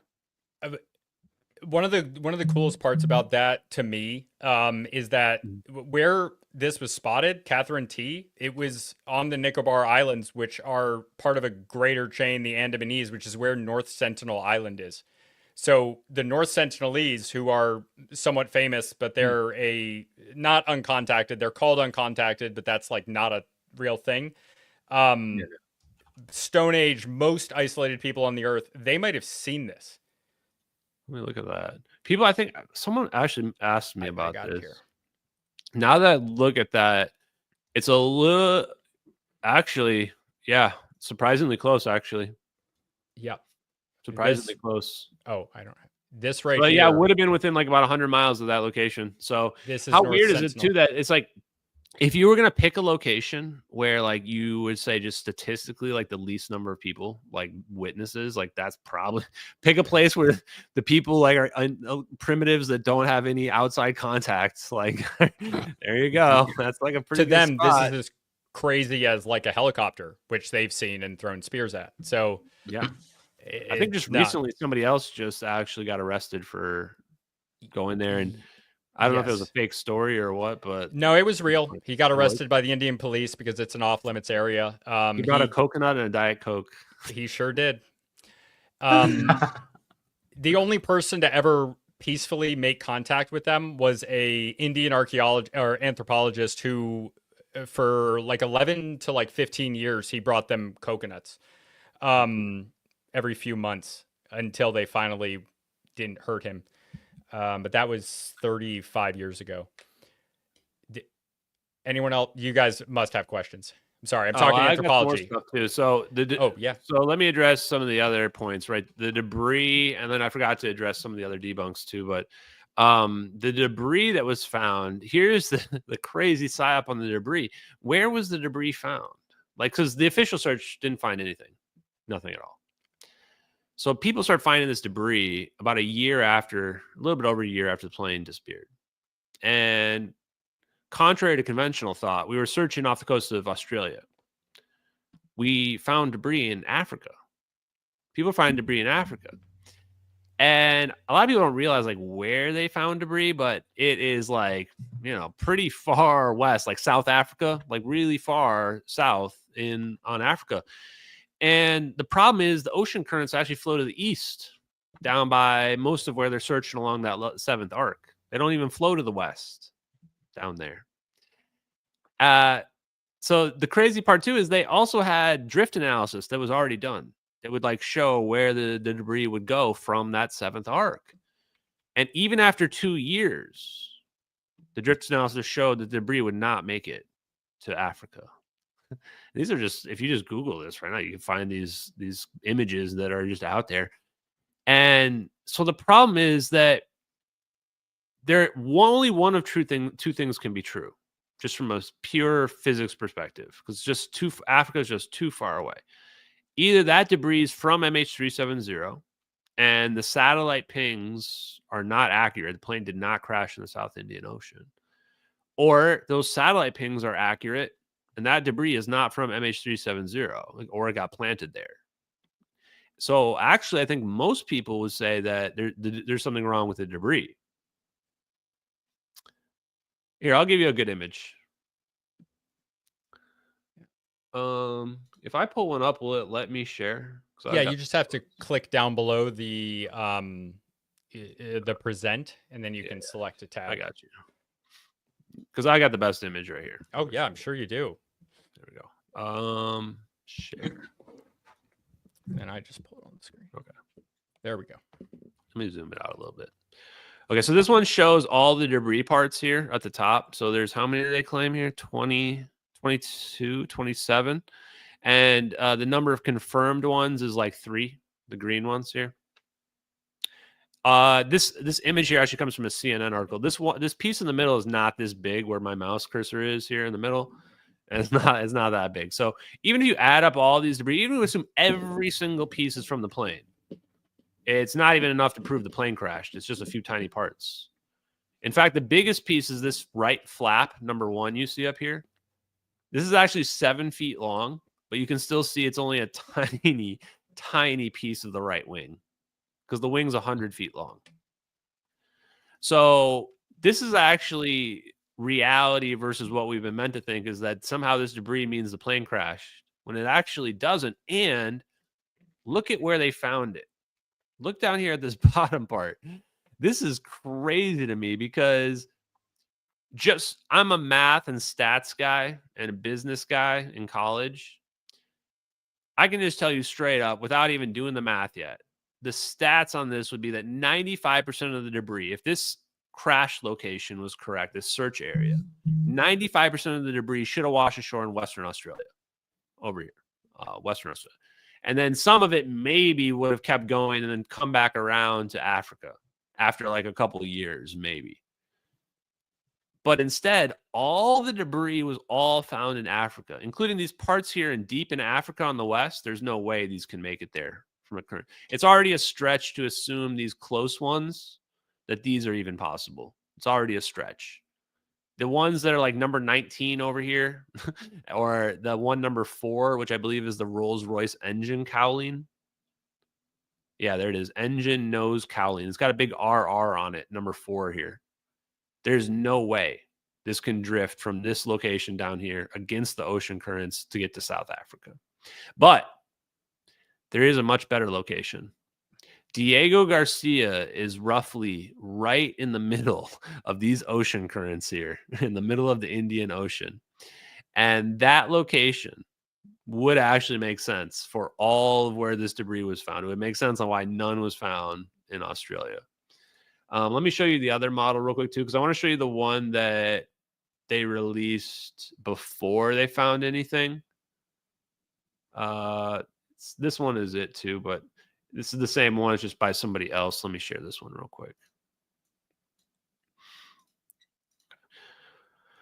So believe what you will, but the debris that was found certainly does not debunk the videos. And I would argue my theory is the only one that makes sense. I mean, look at this. This is the drift analysis from before they found anything.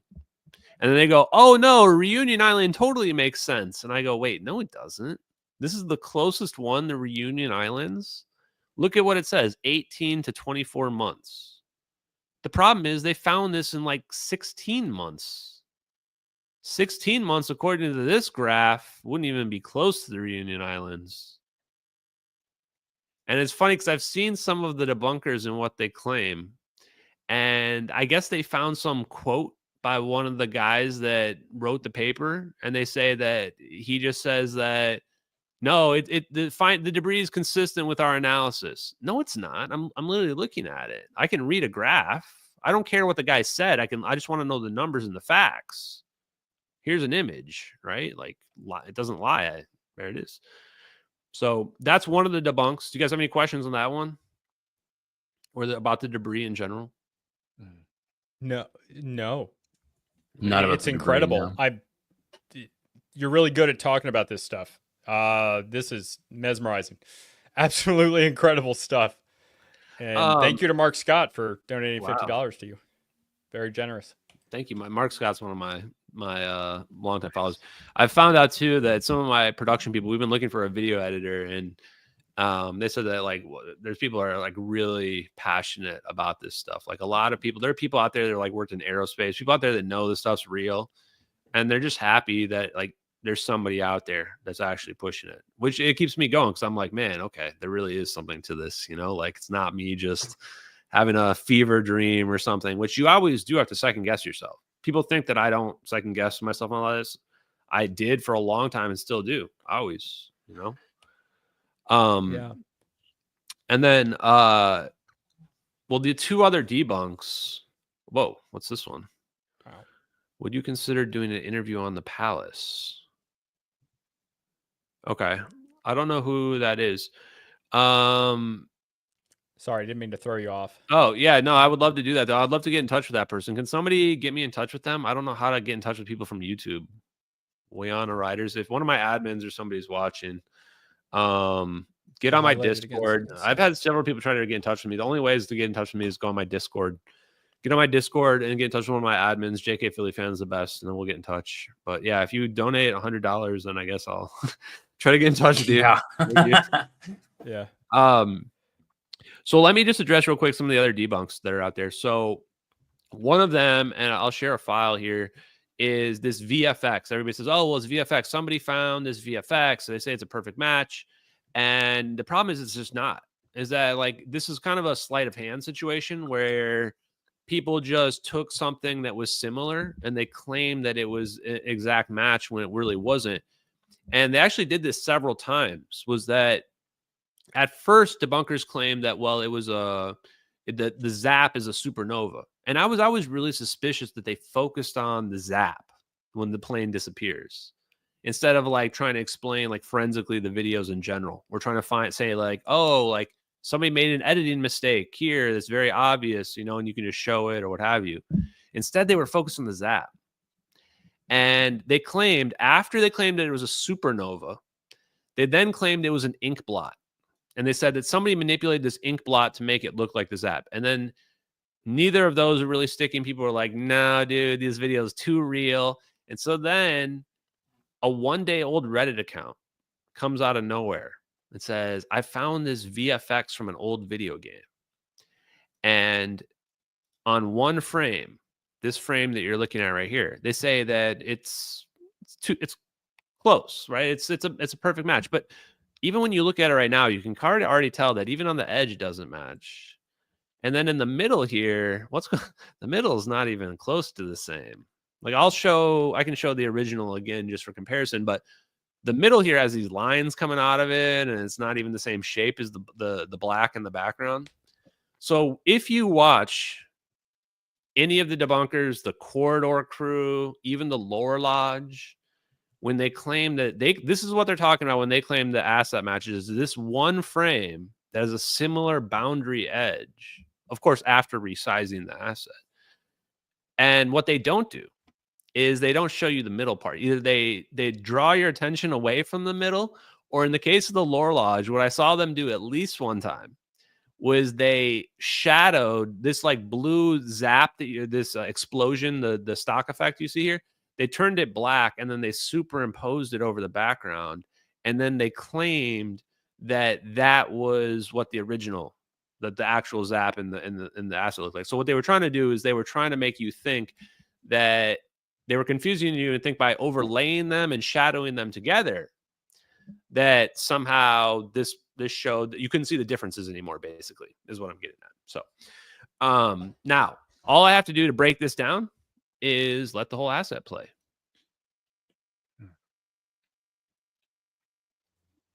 And I've the never main seen reason anything right away like that in my life. Well, so yeah, so we can see here, this explosion is not the real deal. So the back, remember, we saw the back earlier. It was a wormhole that kind of opens up and then closes here. So this is superimposed. There's no way to change this to get this to match the background here. And then now here, this is a frame where there is no frame. We don't have a frame. So actually the full asset has like 7 frames in it, and the zap only has 4. So this was the superimposed stock effect. And when I point out that they don't match at all, then people just say, oh, well, they edited it. And even when you point that out on this first frame, the one that is, similar when you line it up, people say, oh, well, they just edited it. And I say, okay, well, how did they edit it? And they say, well, we can't know how they edited it. Only they can know how they edited it. You're like, so you can't tell me how they edited it, but you're sure that that's what they did. And so if I'm just going to show you for comparison purposes the original without the effect added in. So if you switch over to that one, you can take a look. Oh. Yeah. And so this is the original without the overlaid asset. Same exact thing, just without the overlaid asset, just to see the comparison. Okay. So it's kind of up to you to decide if you think that asset's in there. But if you do any kind of forensic analysis or a type of, like I say, how many pixels match, any type of comparison, you'll find that it doesn't match even on the one frame, and the other frames weren't even similar at all. So this one I thought was a lazy kind of debunk thing where you see a lot of prosaic explanations for things. They'll be like, oh, that's just a series of balloons or something like that, right? Sometimes they're convincing, sometimes they're not, but it's really a lazy attempt. The more convincing one, debunk, and this is the last one I'll do, was the cloud pictures. People are like, oh, these cloud pictures came out, this photographer came out, and the whole saga was sketch as hell. Kim.com was supporting me, and I don't know why. And now I think that he was basically just planted to support me, to try to draw attention and then chop you out underneath you. But one day I woke up and everybody was abuzz that a random 6-day-old Reddit account had gone online and been searching stock images and did some kind of Rain Man thing and somehow realized that these images have clouds in them that match the satellite video. And weirdly, the first thing that the Redditors did, because somehow the Redditor debunkers were the first people to figure this out, is they emailed the photographer of the pictures. I don't know why. And they said that you need to get involved in this. And then the photographer immediately got involved and immediately started making a debunked video. Like, the whole thing makes no sense. Why is he getting involved? And this is me just waking up and this is all going down right away. And long story short, there's no actual evidence that the pictures in question that were supposedly used to make the satellite video, there's no evidence they predate the video at all. They only exist online in 2016. If you look on the torrents of the website where they're supposedly found, they don't exist in the torrents at all. The whole story of the photographer, yes, he was on some airplane to Japan in 2012. He took pictures on an airplane in Japan in 2012. He just didn't take the pictures that match the clouds in the MH370 satellite video. There's no evidence that he did. And the crazy part is, for anyone going, you can't even make the argument that that the Wayback Machine didn't index the photos. The Wayback Machine did index the photos of the photographer. There's proof that they exist in 2013. They just no proof that the 5 photos in question that have the clouds in them existed then. Mysteriously, the only proof that those images existed dates to 2016, over 2 years after the videos had already been on the internet. So the only story that makes sense is that those pictures got put onto the internet. They got planted in a set of existing photos for the sole purpose of, if these videos ever get popular, someone uses them to debunk the videos so that people stop paying attention to them. And just to add a little bit more weight, because I don't want it to be like I'm just making up this story to rationalize it. We already knew it's not possible for there to be pictures in the videos. Like, it was already a non-starter. So the only reason why I even make this explanation is because I already know there can't be 2D pictures in the videos. Why? Because there's 2 videos from 2 completely different angles. This is going to require a 3D rendered environment. You're not making this two-dimensional videos. In order to get them to sync up, you got to have a 3D diorama, and then you set up the camera angles and you build it all out, which means you're not using 2-dimensional picture for that. And we could already prove that the clouds move. We had already proved the clouds move before the debunk came out. In fact, we had proved the clouds moved like a week before the debunk came out. So if somebody had planned for this debunk to come out, they didn't have time to respond to us already proving that the clouds were moving. What we did was we sped up, or actually it wasn't me. So again, somebody else on social media, they just sped up the video because each sequence is only a few seconds long. They just sped it up. And not only can you see that the clouds are moving, the clouds are actually evolving, meaning that like the tops of the clouds moves more than the bottom of the cloud. So go ahead and show the video that I just shared there. So this is the very short version. There's a longer version that explains the process of how he did this, but there you go. I mean, you can see the cloud moving. Now, the reason why it doesn't look like it's moving more is because each sequence is only a couple seconds long. And then here was the real kicker. This was the one where like it's hard to claim the videos are fake after this. Somebody did a color changing on the satellite video. You can see the orb go right through the smoke trail. Like you can just see it displace the smoke. Like clear as day. Fluid dynamics right there. No way somebody faked this. And before you ask, you can actually, even if you look closely in the original, you can see it. But you can't, it's so faint that the color change makes it like stick out like a sore thumb. Wow. This was the part where I was like, God damn, like everything's real. Like those aren't just orbs they like painted into the picture, you know, like that's interacting with the environment. And my friend, Professor Simon Holland, he's a filmmaker. He's got a pretty big YouTube channel as well. He also said that the way the orbs spin around the plane, how they do their like triangle thing, like that's a key indicator too of like extreme difficulty, because getting it to like go behind an object is one of the more difficult things in visual effects. And they're doing it nonstop as they're like spinning around the plane. He's like, if you were to fake this, you wouldn't go to all that effort to do like the most difficult thing to fake either.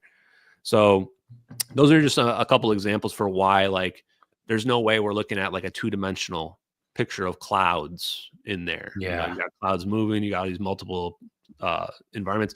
Now the part that freaked me out about that, and this is just me being honest with you guys, is like when that happened, first of all, Kim.com was immediately pressuring me to say the videos were fake immediately when I woke up that morning. I'm like, dude, what is going on? And even later that day, after I was like, I had issued this statement about them, which everybody still copy and paste now, saying that you said the videos were fake. I deleted that within under 24 hours, maybe even sooner, after we couldn't find the pictures anywhere, any torrents or anything like that. I was like, something's sketchy about this. But what scared me was the like, how much effort did somebody have to go to plant pictures like that on the internet. To me, that was like, that showed that somebody really doesn't want this to come out. Like, they had this planned ahead of time, even if it's not the best debunk, even if it like was kind of dead on arrival, because you needed to have something better than pictures to debunk the videos. It still shows like, yeah, there was a coordinated effort to try to get these go away and convince the general public that you should not look into these or ask questions. Because here's the last thing I'll say is that assume for a second there's even a 1% chance those videos are real.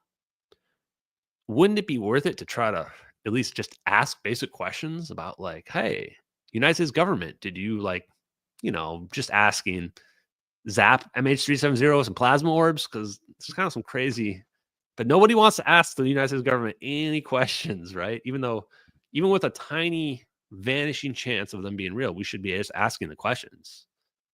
So I just think that's odd. Wow. When you mentioned like possible potential of like plasma, this is like some sort of plasma that they're using, it reminded me that, I didn't really think much about it before, but when the Soviet Union, during the time when like Reagan was president, and they come up with it's like Star Wars is what they nicknamed it, but I think it's like Strategic Defense Initiative, I think it was called. But when they were negotiating, and a lot of things that I read about is like Reagan was actually being very hyperbolic about what they had, and this was basically trying to convince the Soviet Union to denuclearize, so they can, because what they were saying is this Star Wars or Strategic Defense Initiative was making the capability that these are going to render nuclear weapons ineffective. So like this was like a way to get Gorbachev and the Soviet Union to like, hey, we don't need these nuclear weapons. Once you denuclearize, we'll open up to this program that we have that will show you our capabilities that we have. And the thing that they mentioned in it was like some nuclear charges that they had, or particle, like I think a lot of the focus on was the particle beam weapons or something like that. And that's why it got the nickname Star Wars, because that was really popular in the 80s. But they also mention plasma energy weapons in there. And I think that's just really, it's not really a question, but it's really just a comment. It's really interesting that, they were talking about this even in the 80s. Now, I don't know if, Reagan really had this information, or if he was just told about this, or if this was like real. Everything I saw about it is everyone saying like, oh, this was just hyperbolic. So Reagan was trying to get them to convince them to denuclearize. Well, maybe now that you say that, it makes me think like, well, maybe they really did have something and showed the Soviets something, or gave them information that really did, if someone fires a nuclear missile and they have the capability to literally zap it out of the sky to somewhere else, like maybe back toward Russia or something, like, that would almost make people like, well, then we shouldn't use these anymore, because it's basically, this can be used against us or something like that. Or how you said in the beginning, where they could just literally fire it, have these orbs, and then just teleport right to their target right away. And yeah.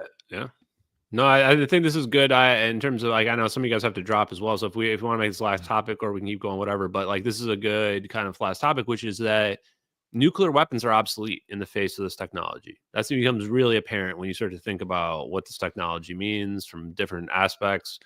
And yes, it could, going back to the Soviet era in the 80s, that's when people like Tom Bearden were talking about the science related to this idea that the ether exists, space is not empty, all the prerequisites for this were being told to us. And people were saying that gravity waves exist and all this stuff. We were just ignoring it.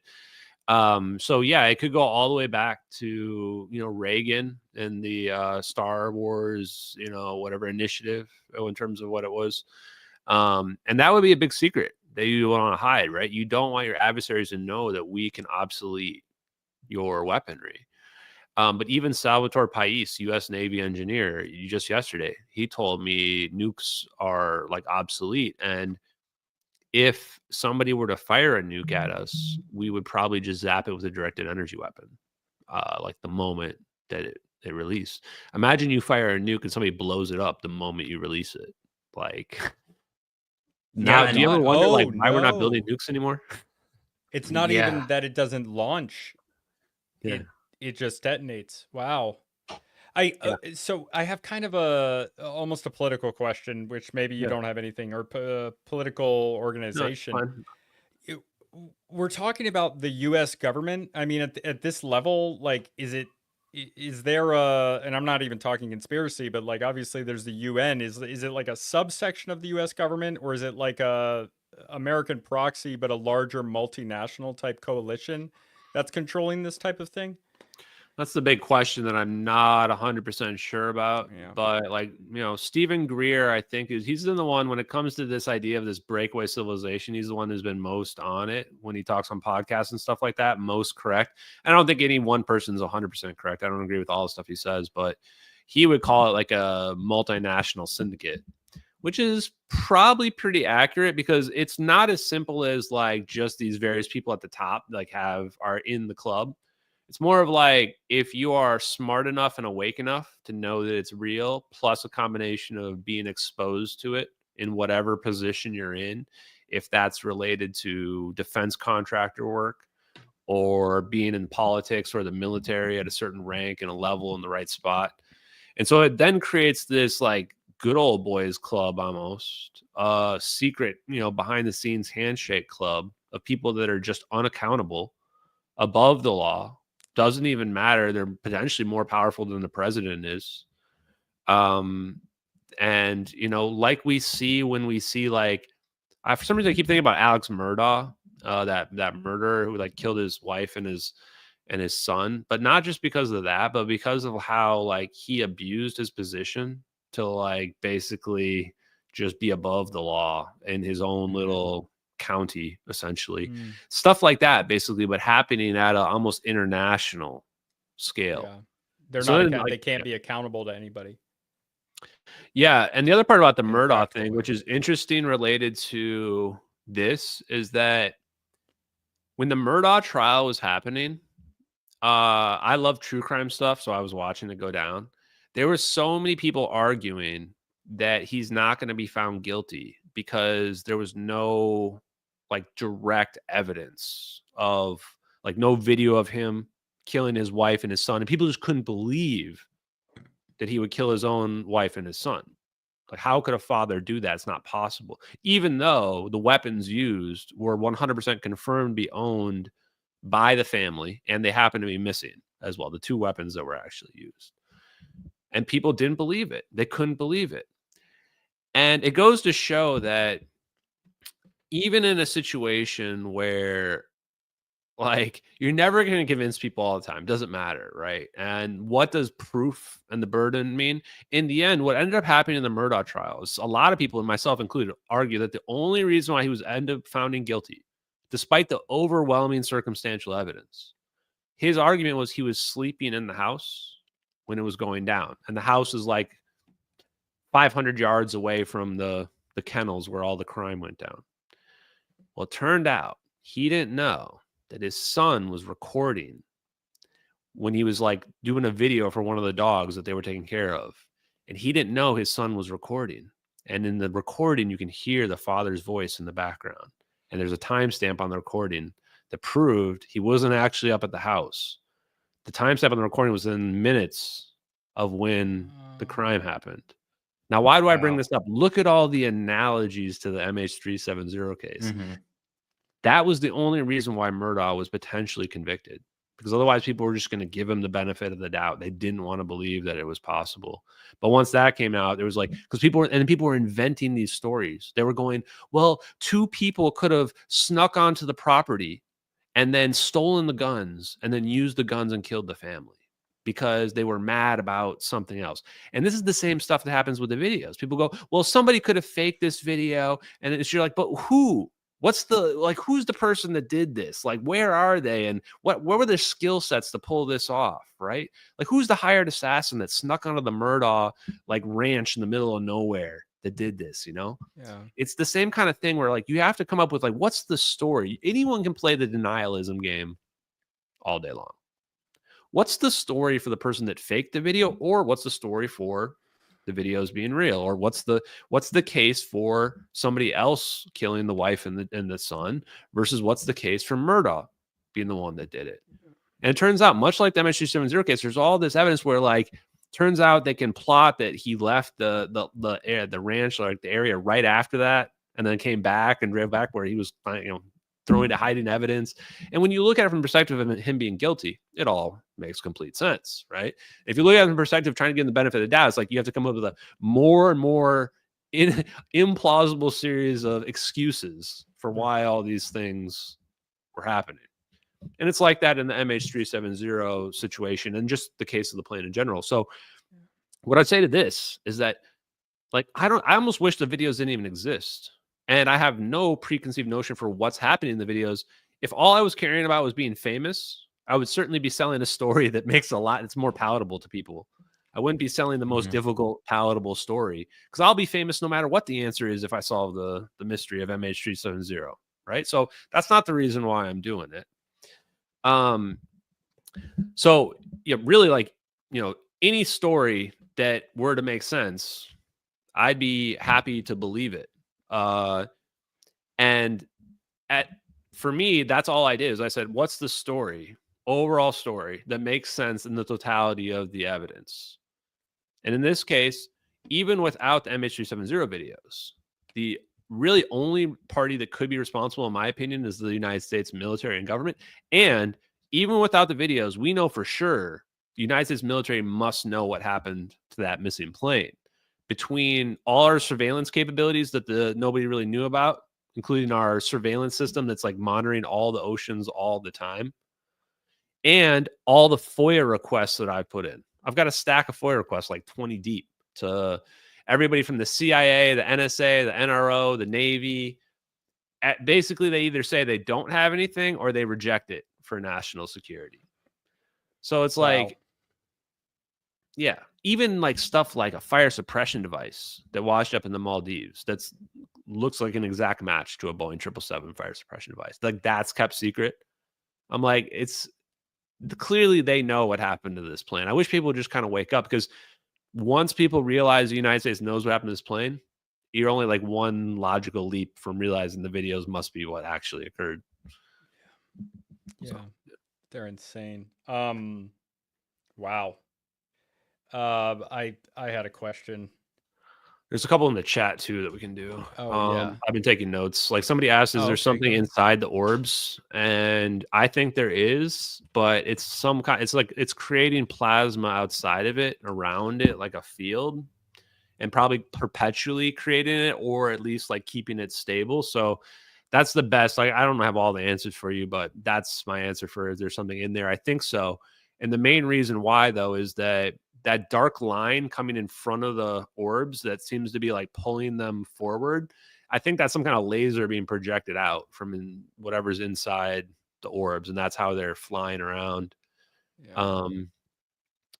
Another thing, Obama knows. Yeah, Obama definitely knows for sure. It's crazy because I supported Obama, but I'm like, once I started digging into like the chain of command for like black ops, it goes directly to the president. Yeah. And even if the president didn't know, they have to get briefed like afterwards for like policy and damage control. So Obama's implicated for sure. And actually, the more I look back at his attitude change and how he got like super hardened by being president, it actually wouldn't surprise me if he saw some crazy shit like this and was like, damn, the world's a lot darker place than even he realized, Yeah. Are you familiar with that story of the journalist that got offed, Michael Hastings, who had reported on General McChrystal? Sounds really familiar. It was pretty Didn't famous. his like vehicle just like drive off the road randomly? Is that how he died?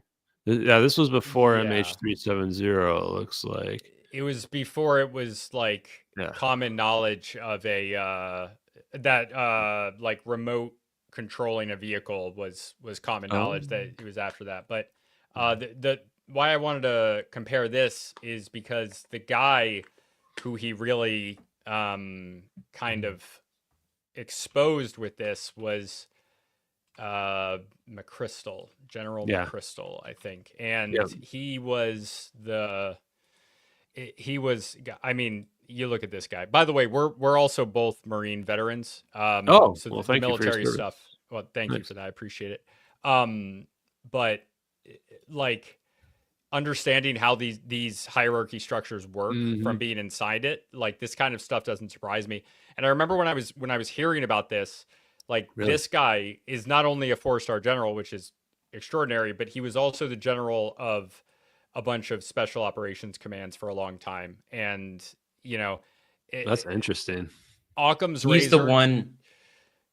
Sorry, Sam. He's the one that came up with the idea of coin, counterinsurgency. So he was like a coinista, is what they called them back in the day. And it was his plan that they implemented to bring democracy and peace to Afghanistan.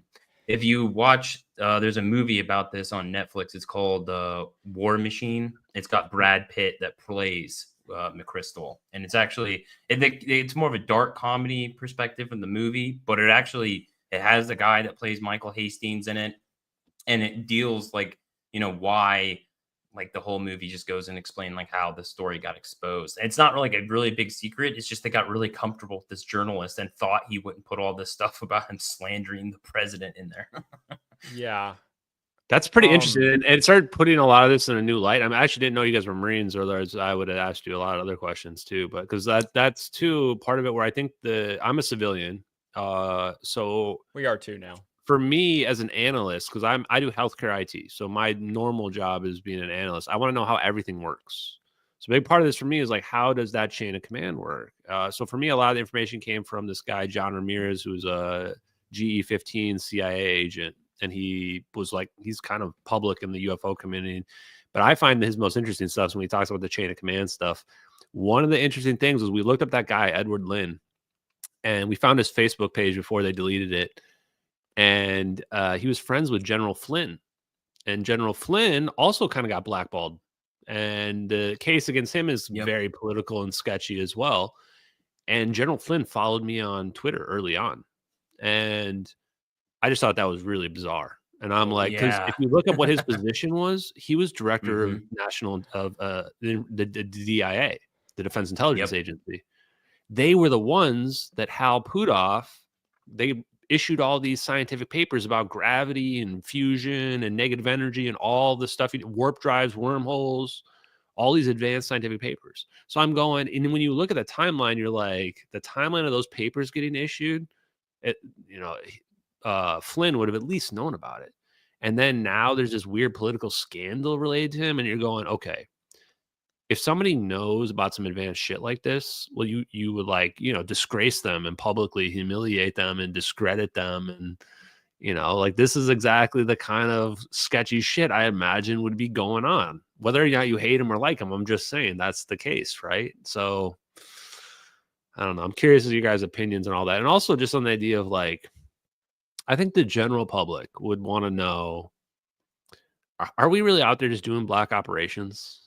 Like, how often are we out there doing sketchy black operations? I think the public doesn't really even think it's real, Yeah.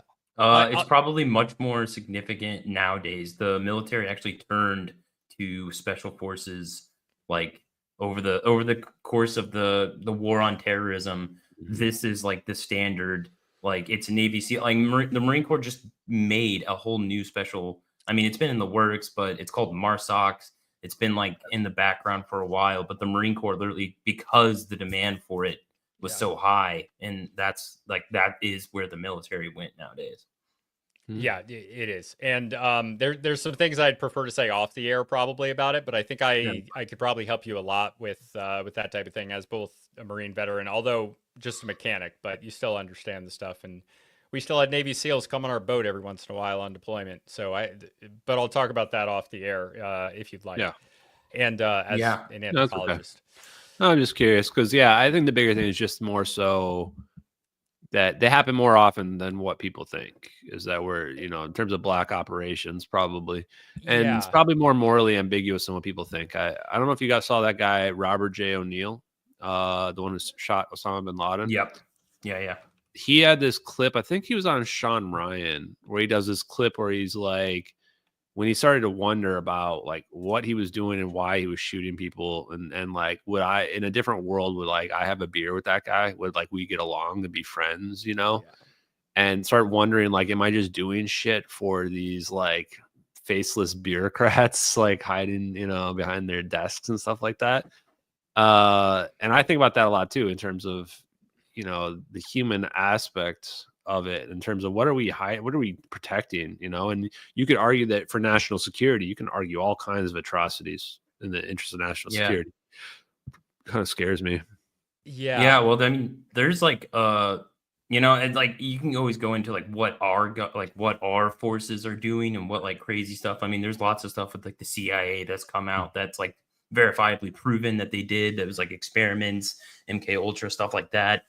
But like the entire Middle East was basically the British intelligence and U.S. intelligence playground for funding and countering different oppositions that they deemed that was their enemy at the time. This is notoriously known for the Soviet Union, that we fund the Mujahideen. The Mujahideen became Al-Qaeda. Al-Qaeda was basically funded by the United States most of its history up until they flew buildings into our tower, and then all of a sudden they're our enemy. But while we were fighting them in Afghanistan, we're also funding them in Pakistan. So it's just like this huge mind fuck almost of like who we're funding and who we're actually, and where this money even comes from, who's funding who. There's just a lot of stuff that a lot of people don't actually also know. The relationships, right? Like what I will say on the air is like when you're talking about like special operations guys, they're these unofficial positions. They're not unofficial, they are official, but they're not like ranks. But like for someone like me, even if I outranked like a Marine Raider who is a special operations guy, he in theory, in truth, he's supposed to do what I say within the rules. But in practice, that's not going to happen. And in certain cases, it would even be like a pogue like us, who's someone who's not a infantry guy. The infantry, a lance corporal, a lower rank, would not listen to me as a pogue corporal. He wouldn't listen to me. But think about that as it goes higher up, right? Because you get into the special operations, they're not going to listen to anybody, even though technically you're supposed to. But you get above special operations, you get into the more specialized, you get into more like spook kind of things. And there's even if there is an official power structure that they are beholden to, in practice, it just doesn't work like that. And that becomes the thing.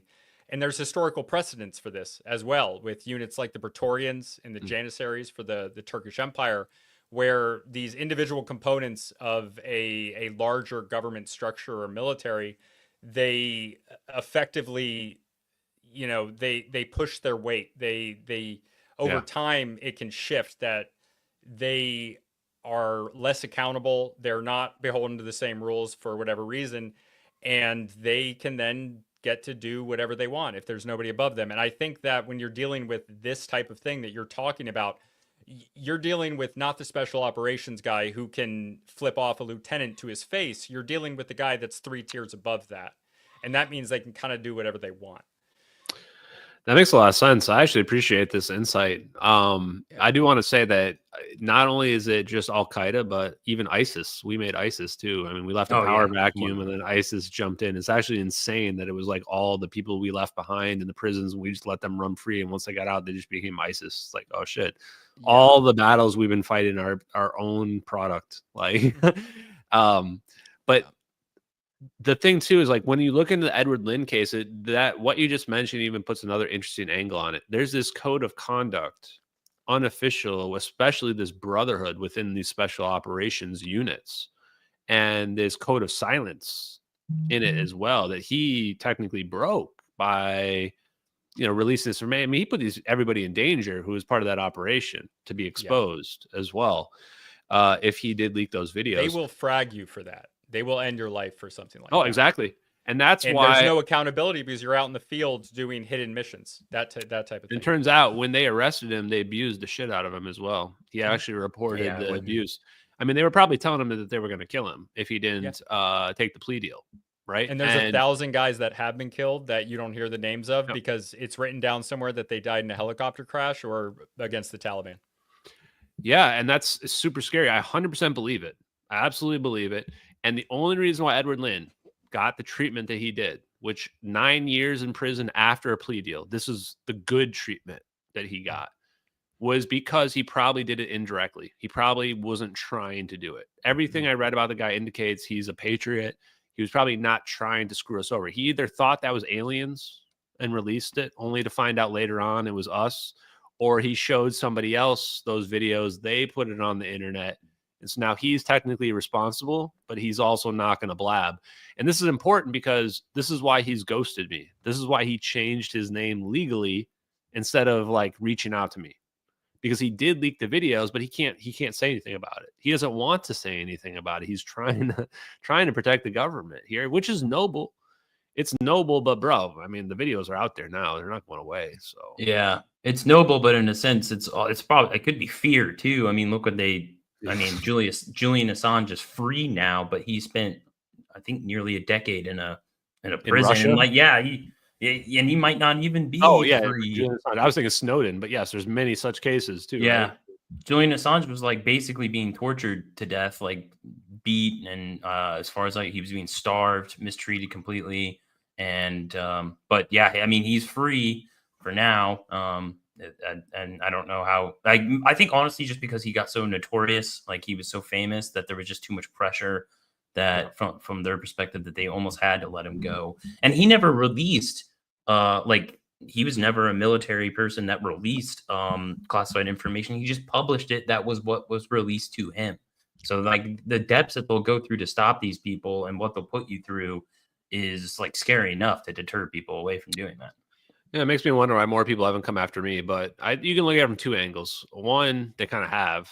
I mean, there are people even now, just in the last week, 2 different podcasters told me straight up they've got people reaching out to them, telling them they shouldn't have me on, that I'm going to hurt them, or like, hurt their credibility, all this stuff. It's like, that doesn't happen when people are talking about Bigfoot and stuff like that. Like, so why is that happening right now?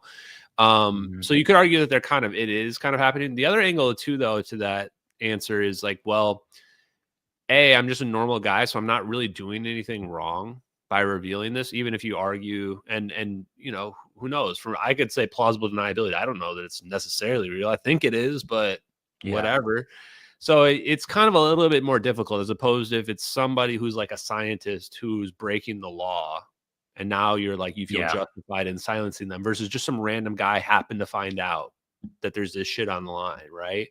So I think there might be a little bit of that. And then the last angle is, well, maybe it's all coming out anyway, and you can only hide it for so long. So it's like, how many more people do we got to kill before we're just going to we're hiding some shit out there, whatever it is. Right? And I would have also a lot say of too, stuff to say on this off the air, a lot. I'll just say one thing real quick, but it honestly, it is probably like, there might be, I mean, maybe what you said is right. This stuff's coming out and they just don't, they're not going to shut someone down when they know it's going to be released or whatever. But I think it also has to do with the fact that you're following online, because people that are more popular, it's harder to eliminate them. It's not like the 1915s anymore where, someone, or whatever, 1920, 1930, someone goes and looks at what's going on in the Soviet Union, and they just like, get killed and no one ever hears from them again. And they're like, what happened to that guy? But now, because we're interacted with our audience and like, especially someone like you that dives into stuff like this and connects with other people, that if you just go missing, I mean, that's going to like, even if, it'd be really weird. And then like, even if like, maybe the things the rabbit trail you were going on, say like, just hypothetically, it's not real. Well, then now all your audience and all these people online are going to be like, hey, this guy was like looking into some weird government stuff and then he just disappeared. So like, they're hiding something, Yeah. So I think you're right there on that front. And that's why I was very, part of the reason why I was very just wanted to be out there and putting as much stuff out there. But I think we reached past that point of the zeitgeist. People now know about it. So I don't know, you guys, people can believe whatever they want to believe in terms of why I haven't been silenced. I will be honest, though, I haven't had anybody overtly tell me. What I will say is I had a pretty good trusted source tell me that like there were definitely like intelligence of other countries watching and monitoring like my content and what I was doing and stuff like that, which I believed. I mean, I'd be surprised if they weren't, assuming I was talking about was real. But beyond that, not much. And then I'm not afraid anyway, honestly. Like, you know, it'd be a pretty noble cause to go out and try to get free energy and, you know, plasma orbs and warp drives for people. So not too I afraid think you of probably it. wouldn't be the first one if it did happen. No, it's probably a pretty long list, frankly. Yeah. The more I looked into it, I'm like, damn. Yeah. I'm like, yeah, this is part of the reason why I don't take it too seriously either, where I'm like, you know what? You look at it like this. If they want to take you out, they've got 101 ways to do it, and there's never going to be suspected, right? Heart attack, gun, slowly poison you to death in your food. I mean, if they're like manipulating the supply line of the lithium batteries or whatever they were doing, like and this is actually one last question I want to ask you guys. Yeah. Is there was this 60 Minutes Mossad whistleblower guy. I actually edited part of it into this letter that was posted to me. And it talks about how like the intelligence agencies like set up like a whole script for how like something's going to play out. And like they're like the producers and like they had this whole thing about it. Do you think that's all real from your perspective of like, you know, possibly like the idea of special operations, that like they're really like when they do an operation, it's like here's the playbook for how it's going to go, like, you know, front to back, and here's plan A and B if there's a deviation. Do you think that's pretty accurate, or do you For think like that's executing an like operation? Absolutely. Yeah, like with surgical. Oh yes. like with respect to the MH370 thing, like, okay, now the fire is going to go off, and then we're going to have a deviate the plane, and then there's going to be an intercept point here, and things like that. 100%. I mean, Yeah. like pulling that off is probably one of the easier things they could do. I mean, hiding it is the difficult part, but pulling that off, like compared, I mean, these guys flew helicopters into Pakistan in the middle of the night, got dropped off, and nobody in the neighborhood knew what had happened. Zero Dark Like 30. these guys are inhuman. They're another level, and we're Marines, but like compared to them, nothing. We're absolutely nothing. It's like not even a comparison.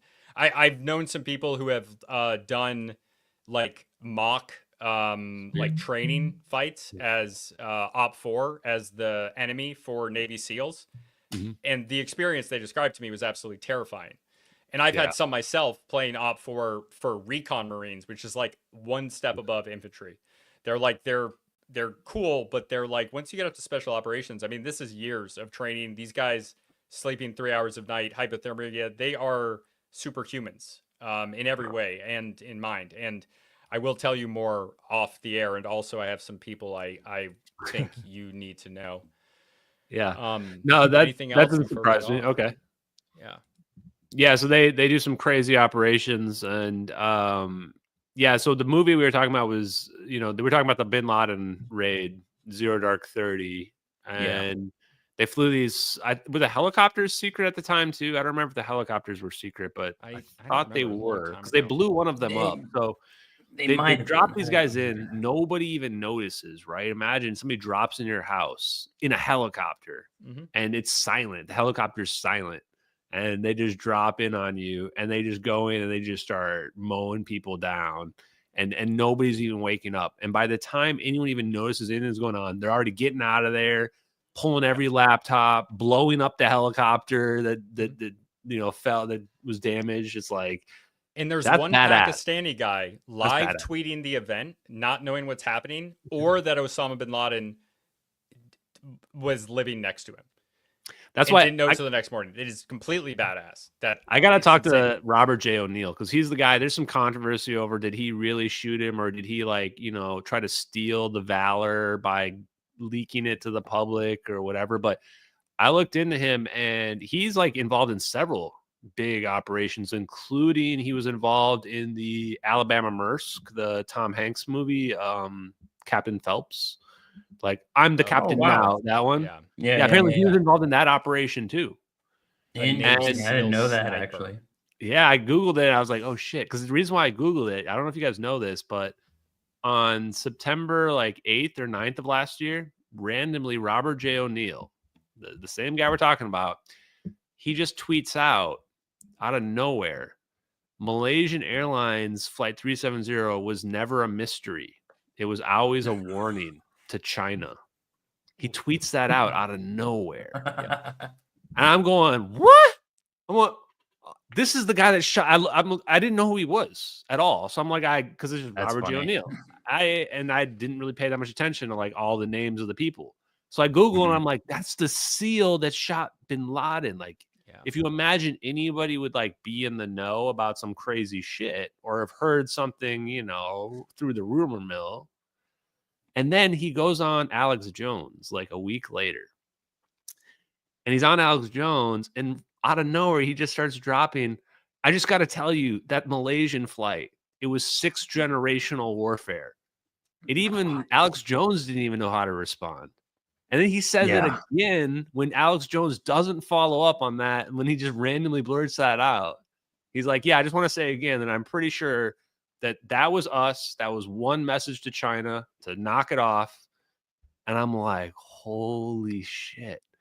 And I Google what's 6th generational warfare. Never even heard of that before. I've heard of 5th, but not 6th. Yeah, exactly. I'd heard of 5th, right? He was like, oh, aerospace, you know, control over air, like psychological warfare. 6th generational warfare is warfare over space and time. Oh my God. I was like, okay. So people start like trolling and asking him, like, dude, are you following Ashton? Like, how are you? It's just too on the nose, right? Like, what's going on here? He wasn't following me before that. He started following me after. And finally, he replied to one of my tweets when I was like calling out, like, dude, bro, what? And he said, like, if I told you, he just goes, if I told you ... As in, like, if I told you, I'd have to kill you. Like, I'm like, okay, dude. I don't know if he's being coy. He probably is, but pretty damn weird, man. Between the thing is, he that wouldn't tell you. and like General Flynn and all this stuff, like, I don't really know what the hell is going on. Like, it feels like there's some political drama behind the scenes with respect to the technology and all this stuff. And maybe it's connected to the UFO stuff. I don't know. Yeah, I don't know. But I think like now is the time for exploring this stuff, like more than ever before. Yeah, I think that's the thing. Now is the time. Now's the time to get it out there, like wake people up, teach people about Tesla. Like I tell people, and this is true, I thought Tesla was a mythical figure. I grew up knowing they were talking about Tesla. So did I. Like cartoons and shit. I'm like, is he real or is this did we just make him up? Like, he's the man that invented electricity. You're like, is that real or not? I don't know. No, it turns out he did. He literally invented the electricity that we still use today. And we just never thought to even ever try to improve it or like learn what it was that led him to understand it. He knew there was an ether. The ether is the 0 point energy. So when we are pulling energy out, Tesla would say, we're churning up the ether. What you're doing is you're churning up the ether. You're pulling this energy out and you're capturing a little bit of it to make your light turn on. And if you look at the energy like that, then of course there's free energy because we're just, anytime anything turns on, we're just churning up this ether that's out there. And that's why Tesla believed in free energy. And that's why he believed, of course, you could pull energy from the earth or from, you know, really anything else. He was a visionary that believed that like energy is just movement. And when we look in the universe, we see movement everywhere. And he believed that some future advanced civilization would be able to pull energy from empty space itself. There's a quote from his 1891 lecture, 135 years ago. Dude was so far ahead of his time. It's crazy. And they taught me in high school that he was actually insane and going down a path. They do that for every visionary, though. Yeah. But now part of it, I'll say this. I've interviewed a lot of these engineers, and I can see why it's difficult for a lot of them to have credibility. Like, there are a lot of weird-ass people, and people that are not very socially well-adjusted as well. Not saying that I'm the best either, but, like, and they also have this tendency. You're a Limp Bizkit American now. Sorry, continue. Oh, yeah. They have this tendency, though, where they will latch on, like, once they find out that, like, oh, gravity technology exists, then they just take it to, like, okay, this means the Anunnaki created us and blah, blah, blah, right? Which is, well, that's where they're going to discredit you. Like, the moment you took it there to that extreme. And they might even be right. They might be right. Maybe the Anunnaki did create us. Maybe sacred geometry is all the secrets to everything and consciousness and what have you. But you got to realize for the normie people that are like still on step one, like you're just taking it way too far for those people.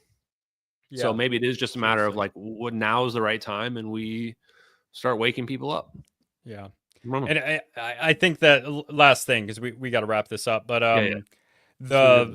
the plausibility of an idea, even if it's not like if you use Occam's razor to just pick the most reasonable likely solution, if there is something that is plausible but more ideologically consistent and worldview consistent, that's the way it's going to go. Similar to the way that a lot of early cultural, I don't want to use the word primitive, but that's essentially what we're talking about here. Like hunter-gatherer, horticulturalist types, they'll explain a lot of things in terms of magic. And you know, if you can't reason with the more difficult thing like that, the video that you're sharing is true, then a less sound answer that actually allows you to sleep at night is the way that most people are going to go, and they're not going to read in past the headline or the abstract into the article to see if the evidence supports it. But yeah, thank you so much for coming on, Ashton. This was obviously incredible.